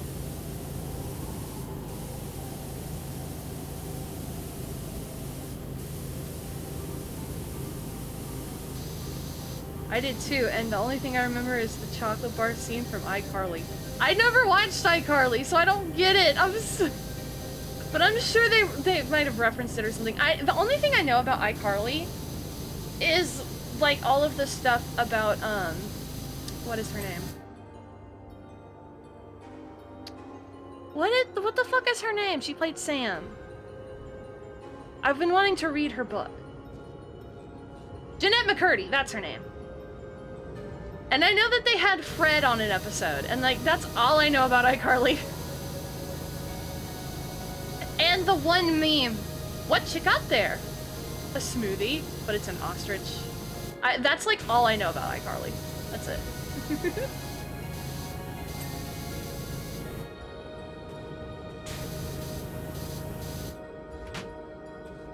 I hear so much good about that show. I know Quentin Reviews did like what, an 8-hour-long video about the show.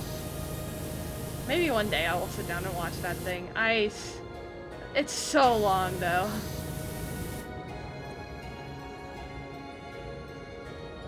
I came across Mallory's Kirby 64 stream. Oh, cool! That's awesome. Well, welcome. I hope you like it. As a long-time veteran who's played almost every Kirby game, I gotta say it was very entertaining to tune into. Thank you! I was a little unhinged that day. That was a very fun stream. That's been one of my favorite streams I've ever done, honestly. Oh, I should stream Return to Dreamland Deluxe. I just got that recently and I haven't started it yet. That'd be a good one. I still have not played Kirby in the Forgotten Land, which is kind of depressing. I love Kirby.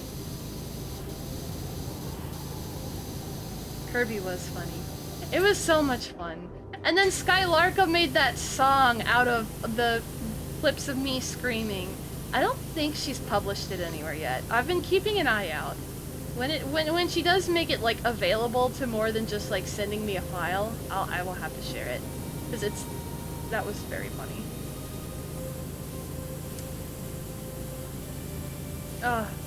Good times. The best streams are always the ones where I end up yelling a lot. I think that was an episode where my voice was hoarse afterwards. Oh, that was a good time.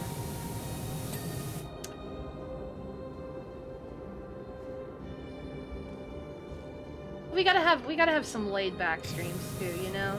Some like chill, relaxed streams. And that's kind of what today is. Not like that one time where I was like, we're gonna play a chill game, and then I opened up Insane Aquarium.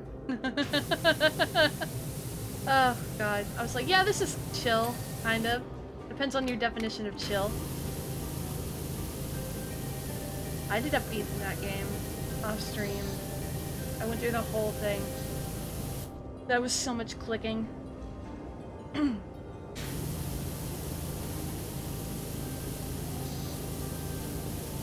Wait, what did I play on stream?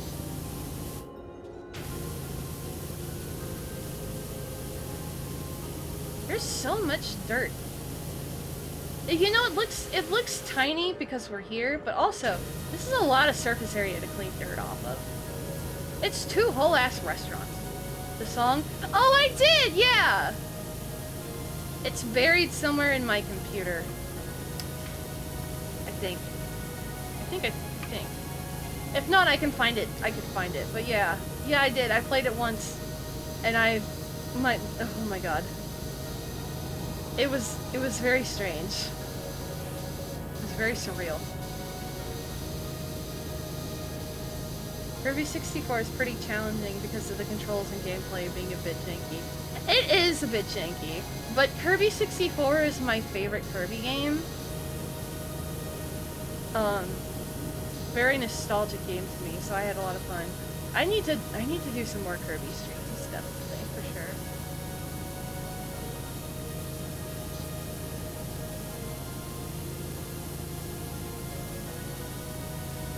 Maybe I should play Kirby's Dream Course. I've never beaten that one. But I got pretty far. Then again, I don't know how many people would be excited to watch a stream that is essentially just golfing. I mean, this is power washing.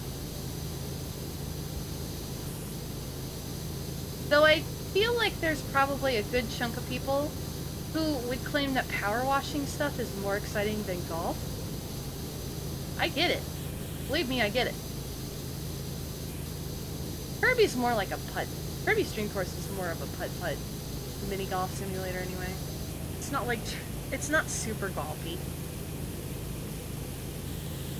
Oh, you know what golf game I want to play? Apparently, I learned this from watching a Vinesaw stream.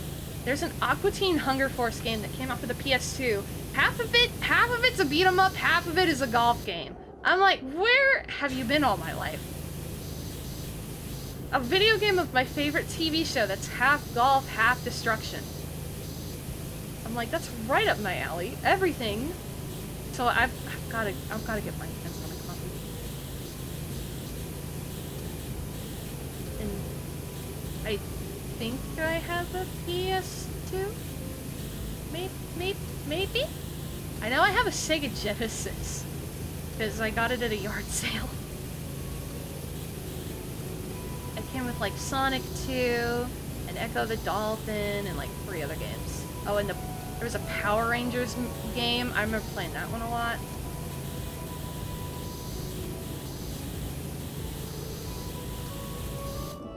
Kirby Superstars Ultra, and 3rd is Planet Robobot.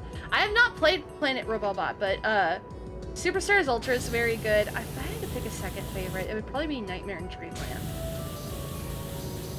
That one's very nostalgia heavy for me. But it was also... you know. Part of it is just like the matter of the circumstance. Like, you play the games you play when you were a kid and they stick with you.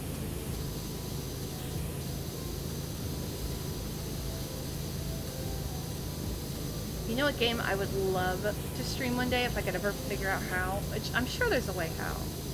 But, Hey You Pikachu. I would love to stream Hey You Pikachu. Because I love Hey You Pikachu. That is like my favorite Pokemon spin-off ever created. I long for the day when we get like a spiritual successor. Because we've never had a really good spiritual successor to Hey You Pikachu. And that game was jank, but it was also the best thing I've ever played. You could talk to Pikachu, man! You could do stuff with him! You could go fishing! It was crazy! It was amazing! Oh, God. I love Hey You Pikachu. There was also a Pokemon Channel on the GameCube. Pokemon Channel is alright. But Pokemon Channel, to me personally, felt less like a true game and more of just like an experience, an attraction, if you will. Like, it felt like... Oh wait, Mr. Krabs is texting me. Don't listen to Plankton. He's just gone and covered his own chum bucket in muck to try to look all innocent, so he has. Okay. He must think I was spawned yesterday. Are crabs spawned? I don't know, actually. So, their restaurants both got dirty, and they both think the other one did it, and then mucked up their own restaurant to look innocent. That's where we're at on this stage.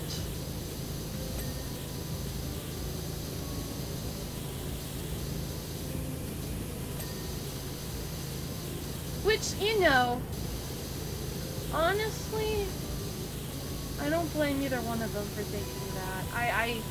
With how their business rivalry is, kind of makes sense, you know?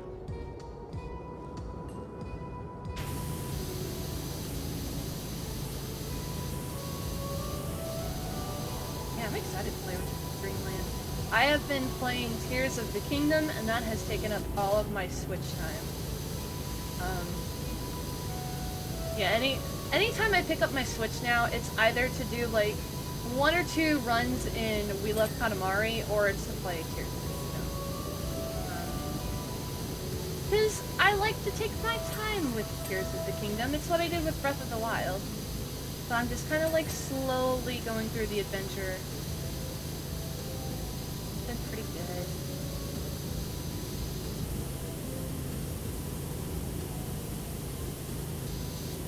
There's just so many games out there nowadays. I feel like I say this a lot on this stream, but there are just too many games and not enough time. Too many games, not enough time. It's so sad.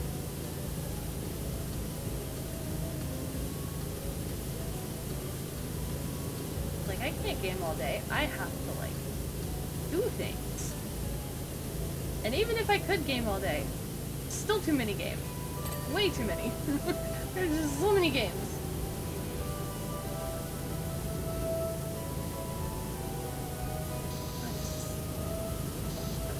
Here. I found the chocolate bar scene. Gonna drop it in Discord really quick. I laughed in a reasonable amount when I was a kid. Yeah, feel free.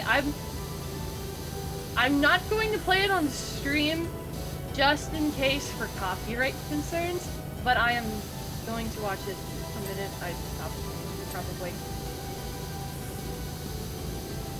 But I hope it's referencing the SpongeBob chocolate bar scene. What? What are they selling? Chocolates! They're selling chocolates? Yeah!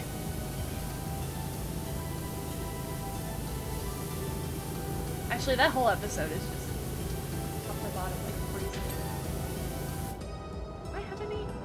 It isn't as far as I know. Okay, that's fine. I haven't played Tears of the Kingdom yet because I want to get done with other things first. They can't help themselves from showing spoilers. Yeah.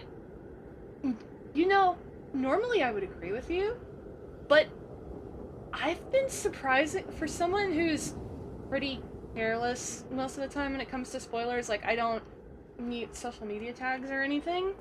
I have not been spoiled very much with this game, which has been kind of surprising because I expected to get spoiled like crazy.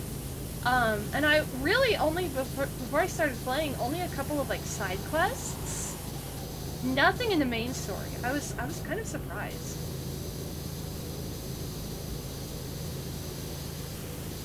I've been very lucky with that.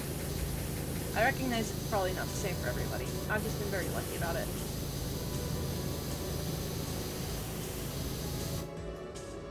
I've also just gotten more used to spoilers in general. Especially because, like, with Honkai, when the Chinese beta comes out, it goes everywhere on the internet. It's inescapable. So Honkai is always spoiled for me every single time, and I've just gotten used to it.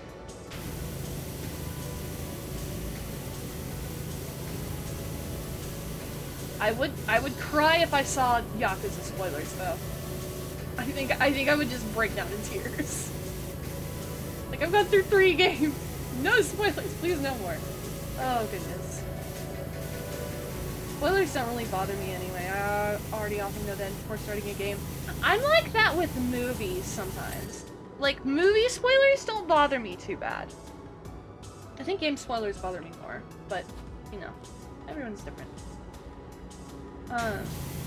Yeah, I tend to look up plot synopsis of a movie before I watch it.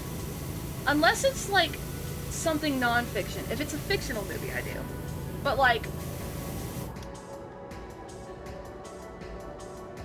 Twitter is real bad, especially when you follow peeps to keep retweeting it. Yeah, some people don't think about who sees a retweet.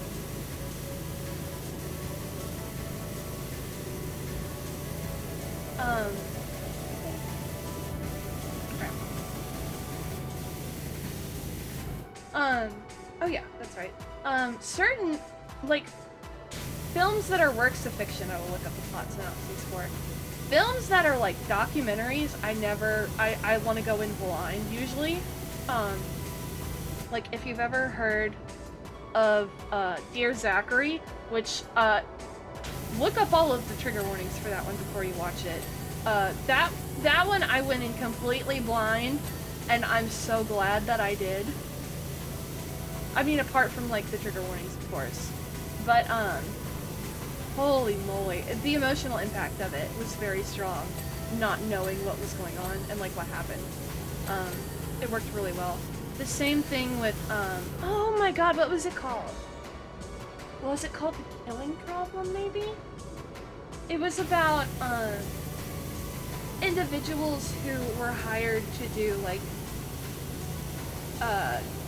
essentially mercenary work for the government in Indonesia. And a lot of them had been retired and were talking about what their jobs were like.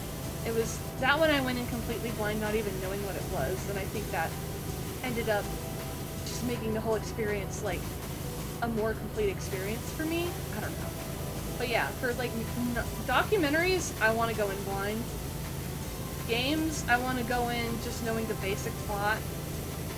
And then, like, fictional movies, I don't care. Spoil it, I don't care. We all know that Darth Vader is Luke's father. We all know.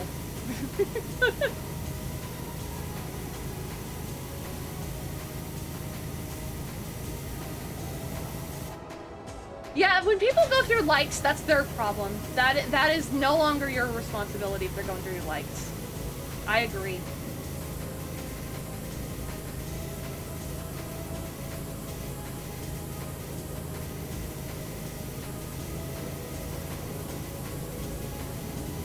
The letters pop out. Of course they do. It's supposed to be eye-catching, I suppose.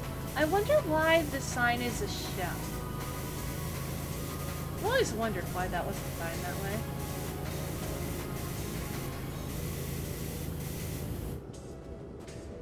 I was saying this earlier in the stream, but I would absolutely pay for an art book with, like, all of Steven Hillenburg's, like, designs when he was prototyping the series out, like his early concept sketches.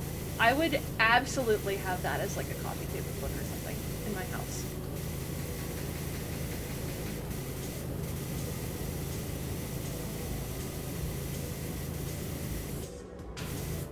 Do I have a... Yeah, I do. There we go. Now I can get up close.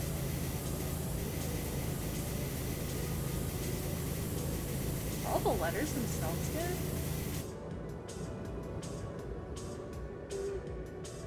Maybe.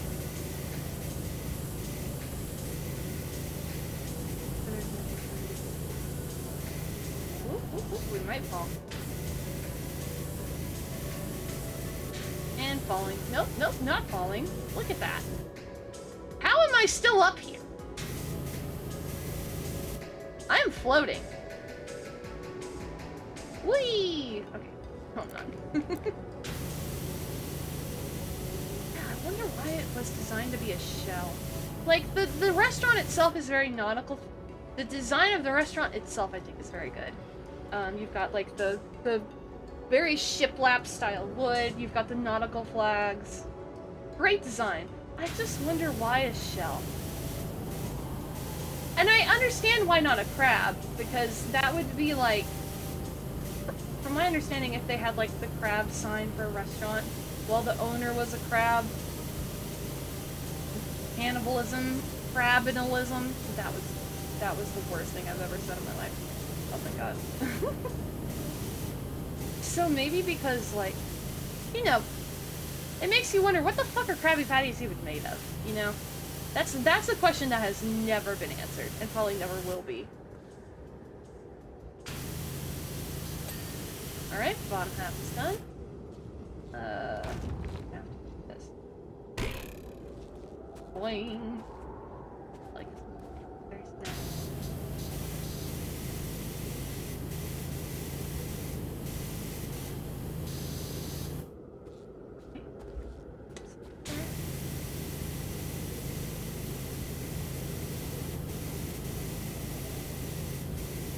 I mean, we are in the ocean. Floating is not that surprising, right?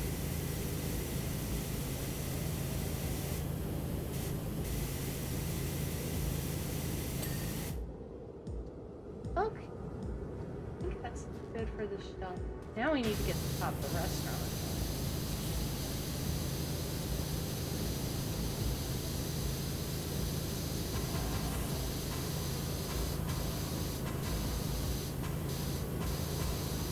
Woof! I've also always wondered why the houses were designed to look like that. The generic fish house. Oh! Thank you for the cheer! Ah! My cheer thing worked! I don't think it's worked before! I'm so excited that the thing worked! SpongeBob water is some other sort of existence. Well, I was explaining to Koopa earlier, that they've addressed the whole, like, underwater physics thing. In the classic, half-hour special SpongeBob's House Party, Patchy the Pirate invites SpongeBob and Patrick to his house party. And you know, Patchy the Pirate lives in Encino, California. And they get the letter, and the ink is bleeding, right? Because, you know, it's in the water. SpongeBob makes a comment about how people who aren't in the ocean should understand, like, how things work in the ocean in terms of, like, physics and stuff. And then there's a slight pause.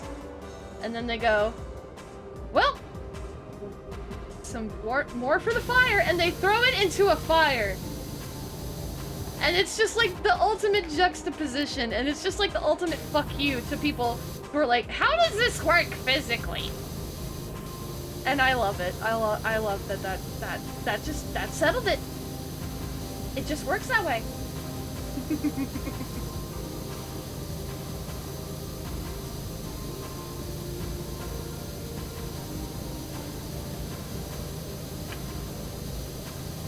Tom Kenny was in a lot of my childhood, man. He was, cause, you know, he's SpongeBob. He does a lot of voice acting work, but he was also Hepper in Rocko's Modern Life, which is the other role I know him for really well. I mean, he's in so much stuff. He's in those shitty, what is it called? Brickleberry? That show where it's like another Parks and Rec, but they're animated and they're kind of a Family Guy clone. He's in that. He's in that fucking Geppetto movie with Pauly Shore. You know, the one where he's like, but father, when will I get to see the world on my own? Genuinely, I fucking love Pauly Shore. I love how he talks. One of my favorite videos on the internet is of him just kind of like poking fun at Big Ed from 90 Day Fiancé. They're both in like a strip mall or thrift store or something. And Pauly is just following Big Ed around asking him the goofiest shit. And Big Ed is so confused.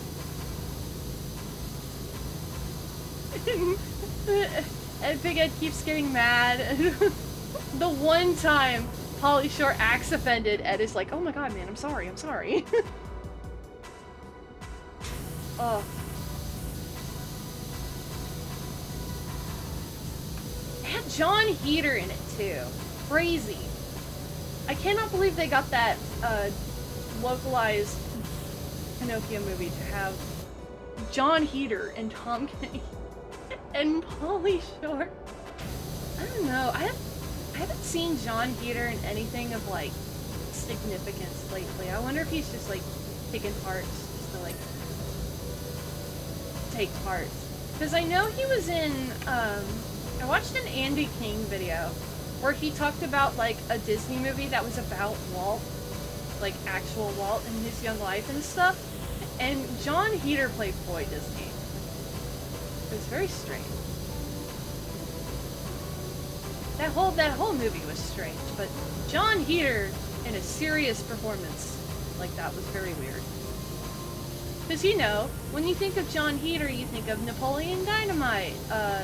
What was the figure skating movie? Blades of Glory. I loved that film when I watched it. Like, he's in those kinds of films. He's a comedian. He really excels in those comedy roles. So it's just very weird seeing him as in a serious Disney movie. Anyway.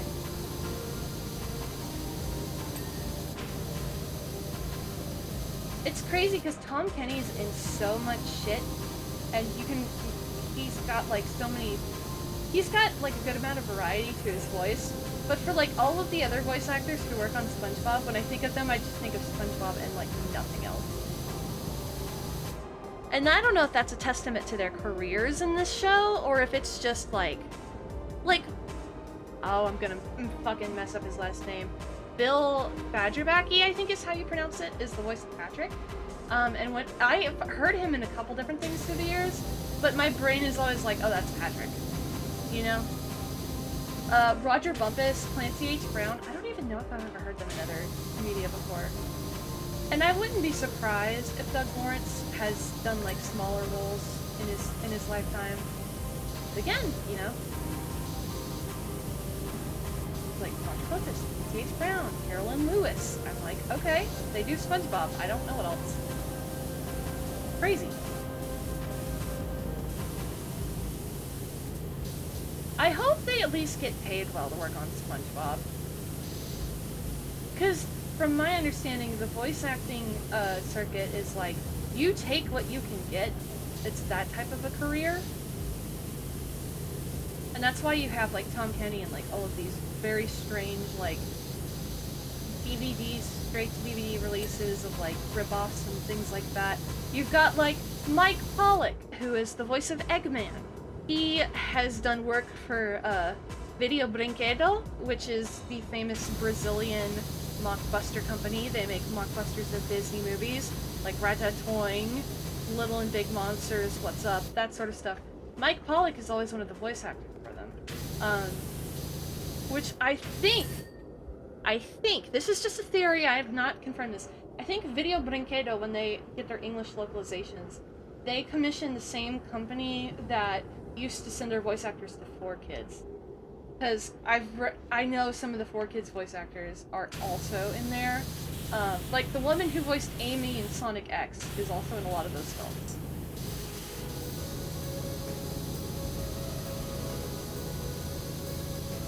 And I think in some of the games, too. But yeah, Mike Pollock has been like the Eggman voice for like years and years and years, man.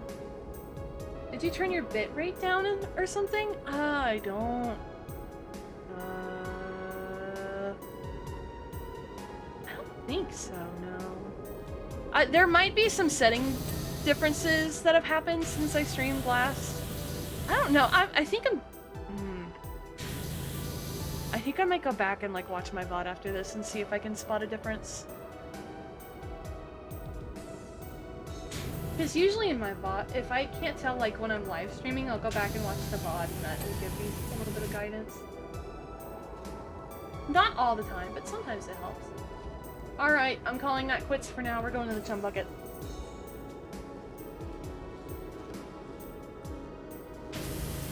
I never suspect that it looks good on my end. I'm always like braced for the fact that someone will be like, oh, your stream is lagging or something's wrong. Because, you know, it's the internet. You never know what's going to happen on the internet.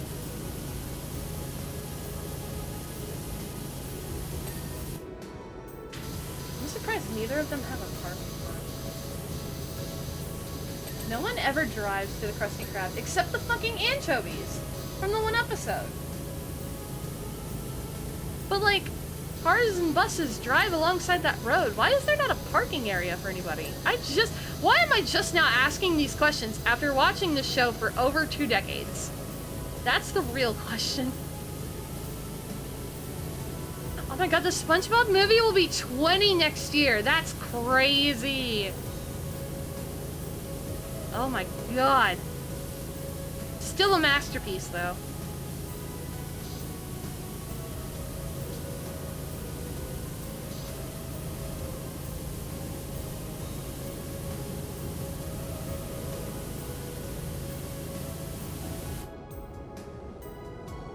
I watched the movie the other day, and I was chatting with Mama Sheep here and there, and I was like, man, I forgot the Hoff is in this film.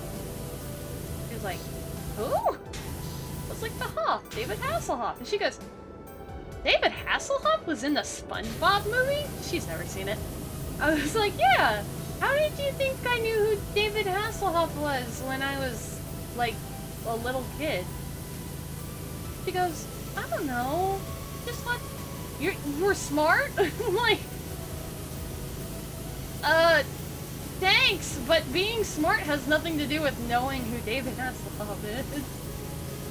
I mean, like, any kid my age at that time, they only knew who David Hasselhoff was because he was in the SpongeBob movie. Nobody got the Baywatch reference.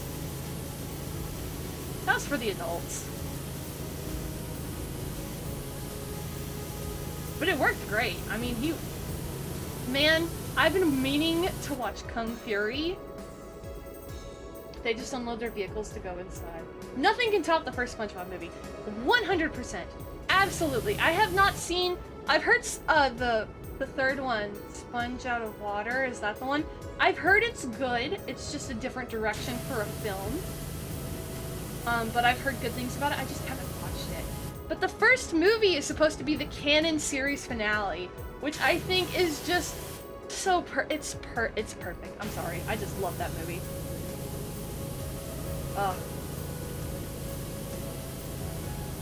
Good film. I've been meaning to watch Kung Fury though. That came out in like 2015.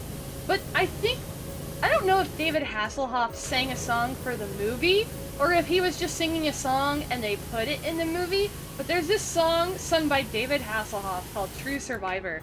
And it's like it's average. It's like not the best song in the world, but it's so catchy. And it's like such a fucking earworm for me. And I heard it like through a Discover Weekly on Spotify once. And ever since then, I've been like, okay, I gotta watch this fucking Kung Fury film. Because I think, it's either Carpenter Brute or Mitch Murder does music for the film as well. And like, the music I have heard from it was fucking phenomenal. And like, I've seen like visuals, and I'm like, this is up my alley. I just have never sat down and watched it. I'm really bad about that. I'm just really bad about sitting down and watching media, unless it's like a YouTube video. I will watch so much YouTube and not even think about like films or TV. I have been very much into booktubers lately. I've been watching a lot of book reviews, particularly of the current YA trends. Because, you know, I was talking to Bubsy earlier, and I was telling him, look, you don't understand because you're a boy and also a raccoon. The young adult girls romance literature with its schlock is like a rite of passage.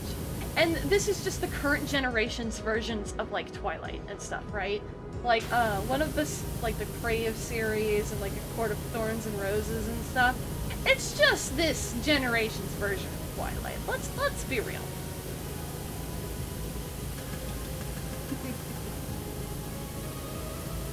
Well, and I've also heard people say that's I think this is actually pertaining to Colleen Hoover, because she writes her books primarily for an adult audience, if I'm not mistaken.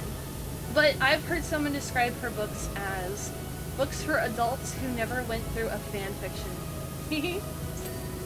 And based on the reviews I've watched of her books, yeah, it really is.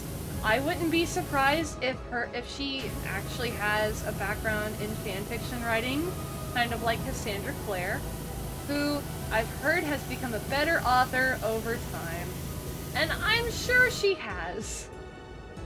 But I've only read The Mortal Instruments, and it was really goofy, and I couldn't take it. The Mortal Instruments is a very goofy book series.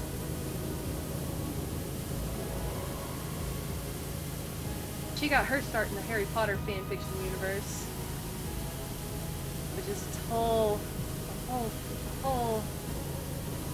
bucket of chum, man. Patrick, you're a genius! Those dirt circles on the chum bucket are exactly the same as those left on our houses on Koch Street. I missed the 60%, didn't I? Damn it. Probably running my mouth. Let's investigate.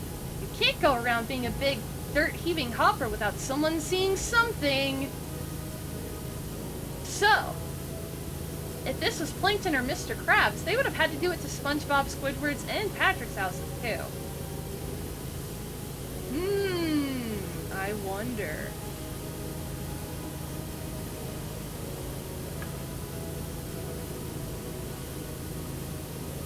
Anytime you bring up these books, I can only think of the SpongeBob bit. We're not talking about this. Or this. We're talking about this! You don't even know the half of it, Bubsy. Also, you missed the reference to that on the dumpster earlier. Unless you were watching Lurking, in which case, yeah. You don't know the half of what some of these books go into plot-wise. I always was like, when I read Mockingjay, for example, I was like, okay, some of this is just wild and just out there. When I read Twilight, I was like, okay, this is definitely geared towards younger teens. But, I don't know, man. I haven't read, like, a true blue book in a long time. I haven't read a true blue book in forever. When I was on vacation at the end of March, I started a book, and that was at the end of March, and it's July, and I'm still only like 10 chapters in. But it was really good, and I should force myself to sit down and read it sometime. If you're curious, it was Journey to the West, the old Chinese folk tale. Is it folk tale? Is it myth? Is it an epic? What would you call it? Maybe an epic. I think it classifies. I mean, the Odyssey was an epic.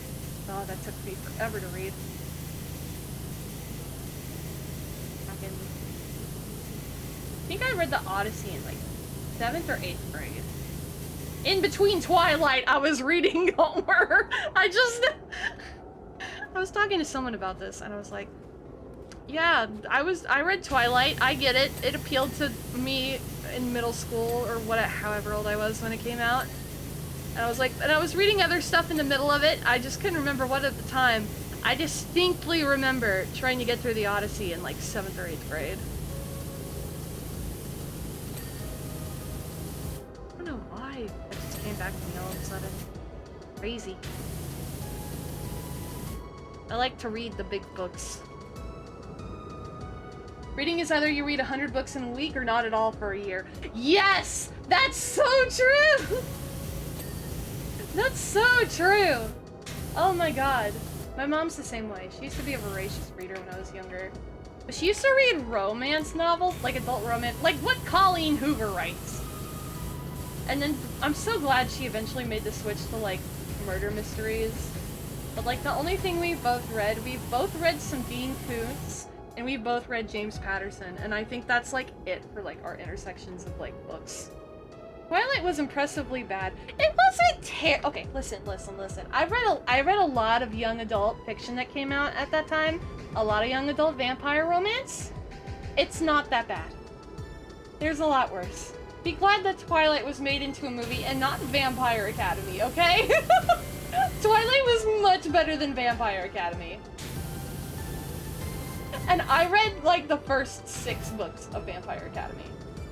And don't even get me started on the House of Night series. Elyse's been reviewing those, and I love her videos on them because she appropriately tears them a new asshole. Because I loved that book series when it came out in like 2000 whatever. But they're... Oh. Did they sparkle in that one too? No! It was way worse. Student-teacher relationships. Lots of like slut-shaming to an absurd degree. Just a lot of weird Native American stuff that did not feel genuine and felt like culturally appropriated. That series is very problematic. The main character is much worse than Bella Swan, I promise.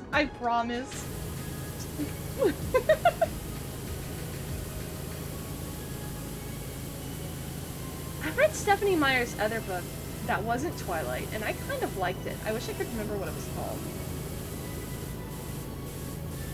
Look, books and movies, I always judge them separately. The Twilight movies, something. As much as I, like, actually genuinely adore Robert Pattinson as an actor, those movies are something. The books were terrible. You know what? One of the biggest book-to-movie adaptation travesties of my entire life. Like I've said before, how the Shadow the Hedgehog game was, like, one of my first big, like, oh god, this is a disappointment moments in life. The Artemis Fowl movie, the one that came out recently. I saw the trailer, and I had never been so pissed off at a movie trailer in my entire life. I'm having to gesture with my hands because I feel very strongly about this one. The Artemis Fowl movie trailer made me want to cry. They completely fucked that series. Just absolutely. They changed the sides the major characters were on. They changed so much. And if you've never read Artemis Fowl, Artemis Fowl is one of my favorite, like, junior book series of all time. I think Artemis Fowl is very well written. It's great for, like, a slightly more mature audience of, like, I don't know, what were they in AR, like 5th grade or something? It was like the children's introduction to, like, intense dramas. But it also had, like, fairy tale elements, like fae and stuff in it. And it was mysteries, and there were lots of twists and turns, and I just think, overall, it was a very, very good book series. The movie just shat all over it. I didn't watch it. I watched a trailer and read a review, and I was like, that's it. Yep, I'm never watching this. Never. Ever. Oh, such a disappointment.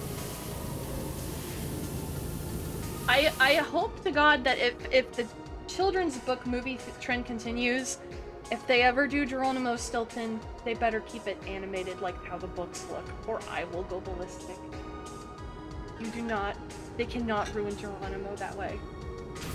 I would kill for, like, a Geronimo Stilton TV show, though, or something. That would be incredible. I wonder if one already exists. I bet that one could exist. I don't know. The only book series I remember because I thought it was really good was Unwind, and its sequel is by Neil Schusterman. The only ever time I ever enjoyed a book report book. Oh man, I don't think I've read that one, but I've heard of it. Yeah, for me, book report books were hit or miss. For me, the worst one I ever had to do, freshman year of high school, Great Expectations. That's the only time I never finished a book for school, was Great Expectations. I hate Great Expectations. I don't like Dickens, to begin with. I don't like A Tale of Two Cities. I don't like Oliver Twist. I hated Great Expectations. That's one of my least favorite books that I've ever read. It's so boring. It's so boring. It is so boring. So when I had to do some kind of report on it, right? The Darkest Minds movie caused me physical pain. Oh no. When I had to do a report, on Great Expectations, I ended up basing my report on the South Park episode where they parody Great Expectations, and I made like a D. No regrets.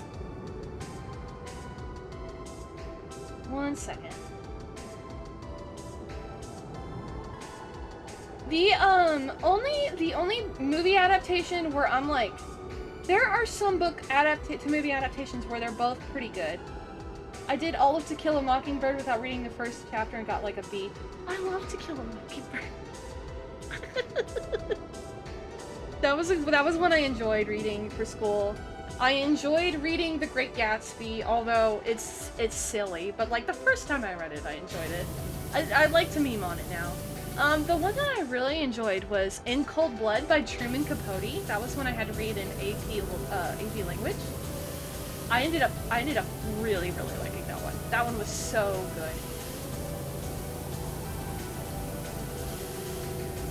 But the only time where I look at a movie adaptation and I'm like, you're better than the book, Coraline. The only one.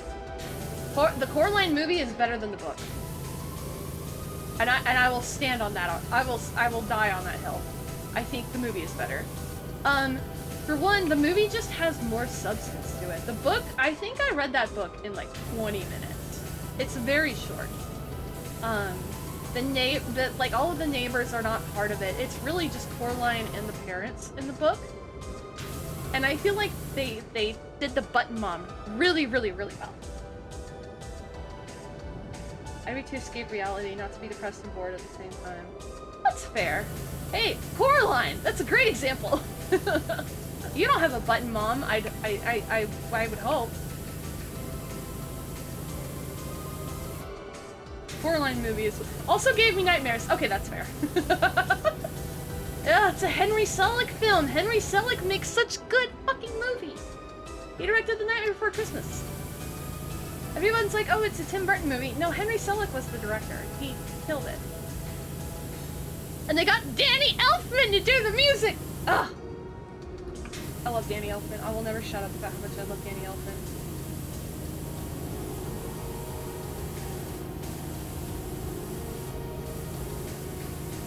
I have an Oingo Boingo poster in my background. On the cabinet wall. Oh fuck!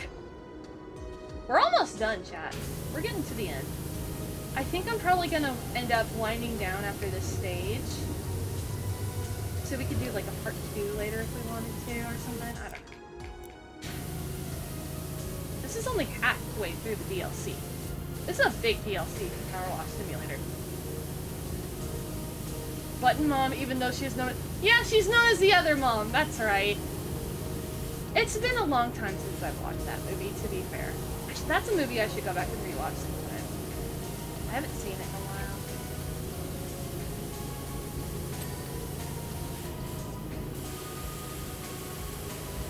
I'd like to watch more stuff from that movie company. I don't remember what they're called.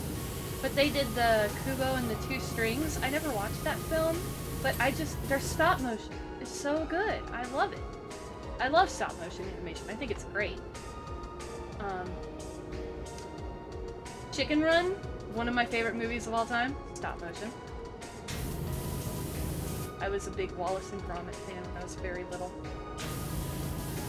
I love that, all the stuff that's doing. I've never seen Shaun the Sheep though. Still haven't seen that one.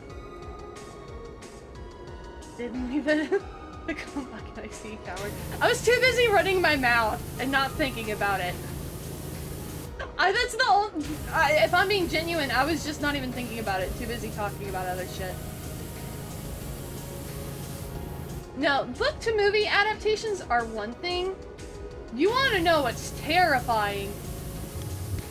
Video game to movie adaptations. Am I right, fellas?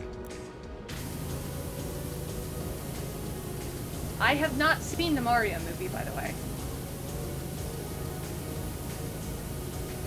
Probably cost way more to make a full-length stop motion than they earned, but it's such a fabulous work of art. It's so good. Ugh. I used to watch Clay World a lot when I was a kid on YouTube. That was another stop motion thing that I was like obsessed with when I was younger. Unless you count the Lego games based on the movies. I've not played the Lego games based on the movies, but I've heard they're good. I'll take your word for it. What about video game to movie back to video game adaptations? Huh?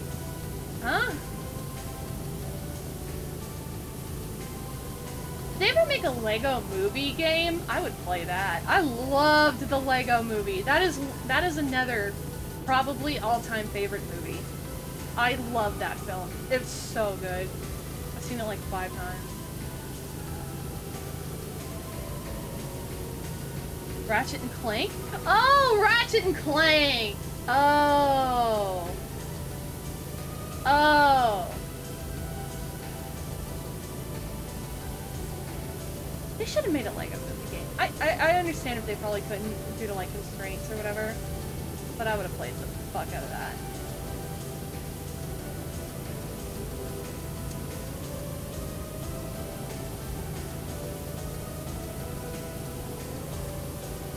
did? Oh my god! That's amazing! I'm gonna have to look it up later. I played a lot of early LEGO games back in the day. You know, Lego Island 2, Bunch of the Brickster. We are very close to being done. Ooh.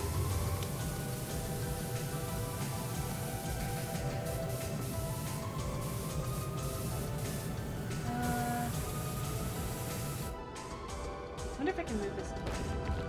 Right, no, that doesn't work. Be back away. That's as close as I can get it. Speaking of islands, do you have an Apple product? Is it only coming out on Apple products? Wait, no, are you for real? Are you for real right now? I would also like to fight Will Ferrell and stop the Crackle as well.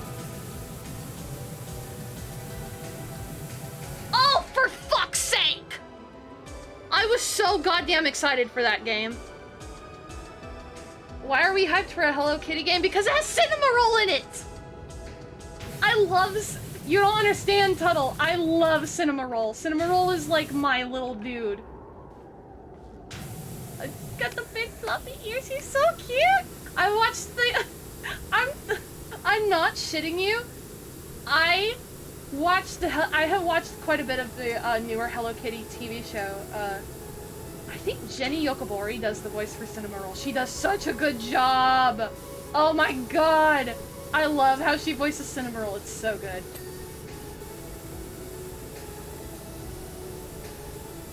I've had the thought of, like, if I ever go to a convention and she's there signing, like, Genshin Impact stuff, I would just walk up with, like, something Cinnamoroll and be like, I don't care about Genshin Impact, please.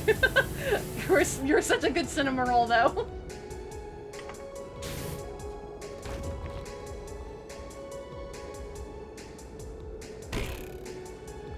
I wanted to watch Wolf Walkers, but it's like... Yeah! Streaming services are dumb. Streaming service exclusivity gives me a headache. I wanted to watch that show that, but fuck, I don't remember the actor's name. Mac from Always Sunny, about a game studio. That was an Apple exclusive I never watched. There's always shit on Hulu that I want to watch, but I don't want to pay for Hulu. There's fucking HBO Max. I don't have that. I don't have any streaming services. That to be real with you. Not any of them. Well, no, I lied. I bummed Mama Sheep's Amazon Prime. That's it, though. That's how I watch this. Bangle Bob and Eden Schmetty.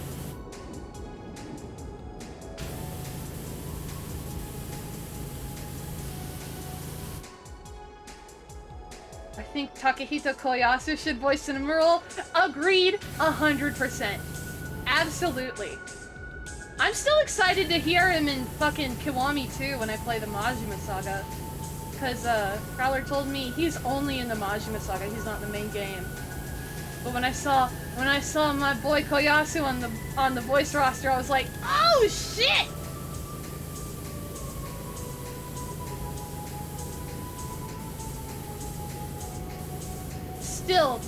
Still can't believe he played Snufkin in the 90s.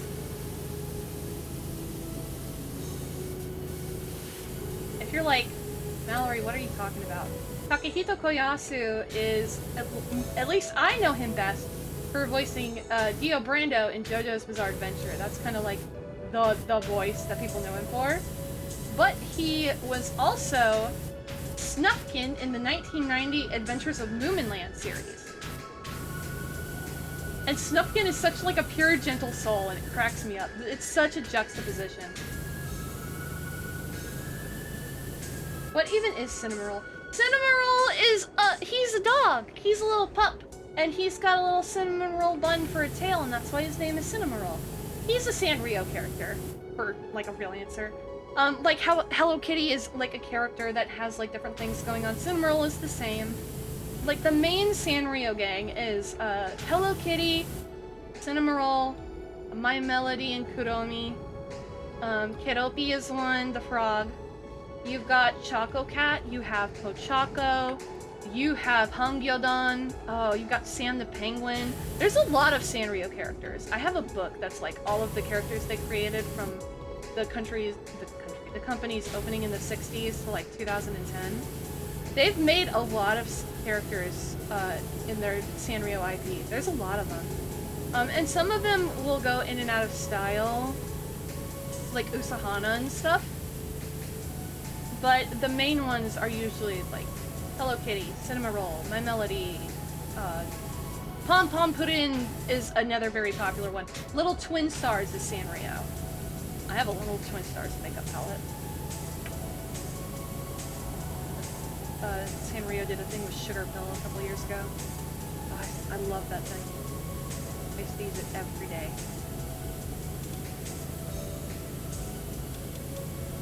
Yeah, I grew up with a lot of, like, I watched, like, the Hello Kitty TV show from the late 90s and stuff. And I've always been, like, kind of tangentially interested in Sanrio. So, you know. Let's see what we've got missing, because we're almost done. Krusty Krab, arches and bases. Outer dumpster, flag rope. Do we have anything for the chum bucket that was not done? No, it's only the Krusty Krab. Let me grab the ladder. We're almost done, chat. Almost done.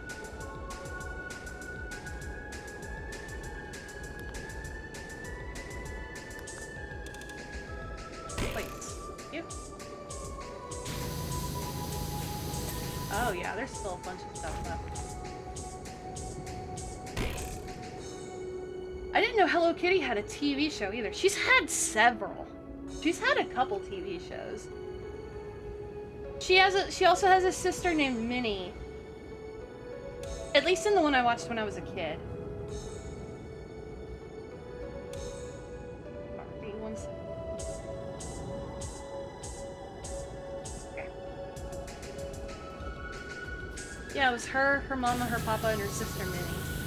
And they had all kinds of cute little adventures. It was for young kids, you know. And the newer show is too. And I understand that it's for young kids. But like sometimes when you're feeling like crud and you just want to watch something cute and happy and not a lot of like effort, the newer Hello Kitty shows are actually pretty good for that.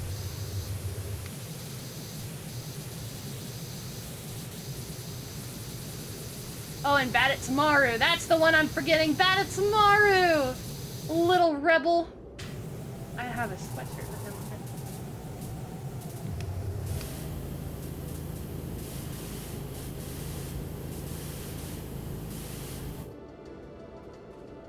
Oh crap. Put my chat away without thinking about it. I had to close something on my phone. Hold on, sorry. One second.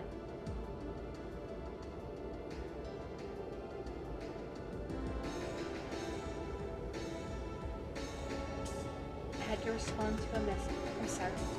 Considering Talking Tom had a TV show?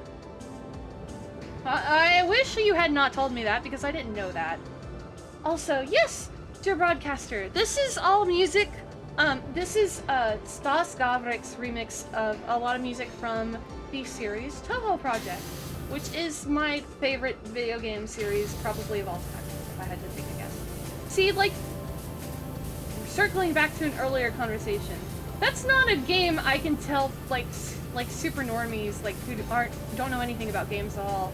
Yeah, my favorite series is Toho Project because I had been talking about. I had a coworker who was like, "Oh, you're into them video games. What's your favorite of the video games?" And this was a person who was like their familiarity with video games was like Mario Brothers, Candy Crush, you know? And I was like, I could be very intricate with this answer, but I just kind of stopped for a second and I was like, Portal. Portal's a really good one if someone who doesn't know a lot about video games is like, what's your favorite video game? Maybe, like, Portal was like a cultural phenomenon back when it came out. I remember, like, on my hands and knees begging my mom like, can we get the orange box, please? Because Mama Sheep was pretty... Mama Sheep looked over, like, all of the media I consumed when I was younger, you know? As Mama Sheep tends to do.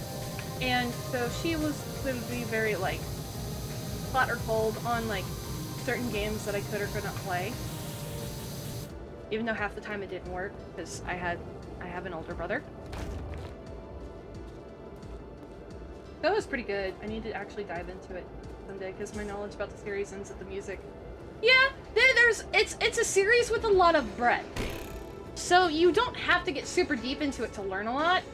And, it's also, like, a pretty accepting, like, you don't have to play the games to be invested in it, I don't think. You can genuinely watch someone play it and really get, like, the full experience if you want to. And there's so many ways to connect with the source material, because, you know, there's manga serialization. There's the whole Grimoire of Marisa, which is always a good read. There's so much content, there's so many fan games. It's just got such a fan atmosphere to it. And that's what makes it, like, so appealing to me. Or at least what it did when I was younger. Nowadays, it's just like, it's just my favorite. It has pretty girls and they shoot crazy fucking bullet patterns. What's not to like?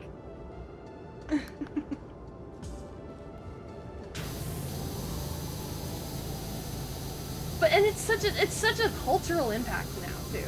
So many things are influenced by Toho. You know how much of an influence Toho was on Undertale? It's kind of actually bananas. Oh, the floor still has? Oh, I see it.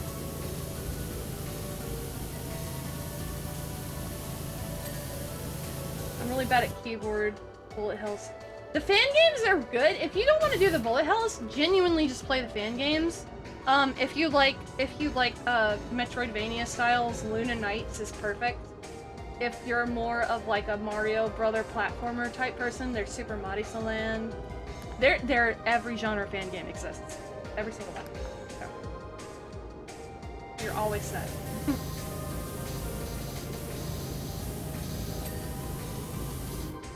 I can't beat bullet hells at all without mouse control. It's hard. They're difficult.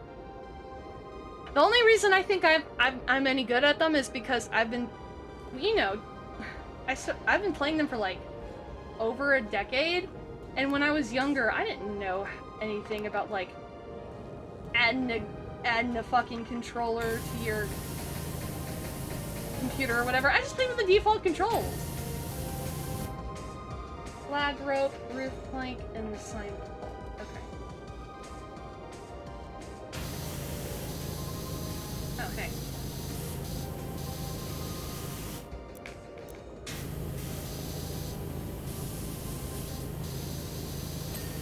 Sign hole. The rope.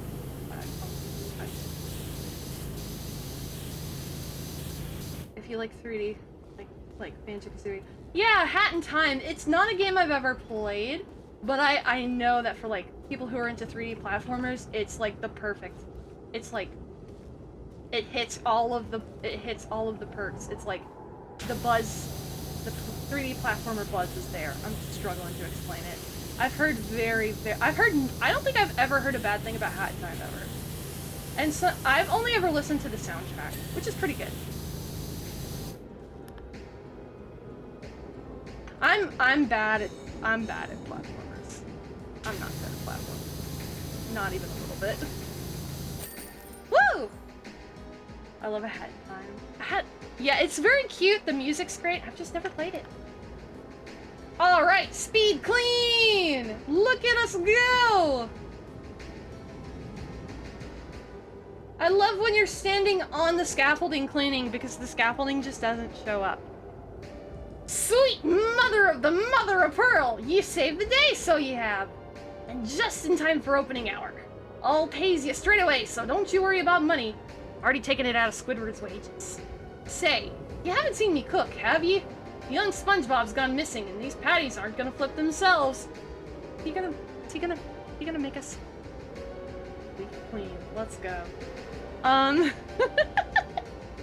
that was fun. I think I'm going to go ahead and call it a night. Coming up on 3 hours, which is longer than I thought this would take. And I need to go... we may do a part 2 where we do the other 3 stages today. I don't know. Maybe. Who knows what the future holds. Be sure to swing by on Friday. On Friday, I will be for realsy starting my stream Megaquarium campaign that I made. It will be stressful. I look forward to it. I hope you do too. And then Sunday, we will be doing the Majima saga of Yakuza Kiwami 2, where we're not done with Kiwami 2 just yet. We've completed the main story, but we've still got the Majima side story to do, which you know will be full of me freaking the fuck out. You know. You know, it's Majima. Ah, Reese! Thank you so much for the sub! 5 months! It's amazing! Yeah! Majima, the true main character of Yakuza. Kazuma who? Oh, yes. But, oh my god. Thank you guys so much for coming. I love a good cozy stream every once in a while to mix in with all of the crazy shit that happens. And all of the screaming. Long time no see, I'm actually about to end the stream, Reese. I'm so sorry. Oh, it's so tragic. I didn't mean- it's just the worst timing. It's the worst of worst timings. I'm so sorry. But yes, thank you so much for coming to my stream. You know, even if you're only here for, like, 30 seconds, you know what? It still matters to me. It still matters. Deep inside my heart and other organs. Because you thought about my stream. And that is so crazy and awesome that people do that. I love that. I love you guys. I hope you have an excellent evening, night, morning, day, afternoon. Thank you for the headbats. Wherever you currently reside on this small blue dot that we call home for now. Yes, I will hydrate before yeah, sure, okay. Oh, I probably needed that, to tell you the truth. I will hopefully, maybe, hopefully, see you again in the future. In a future stream, where I'm screaming my head off. I hope you have a good one. See you next time.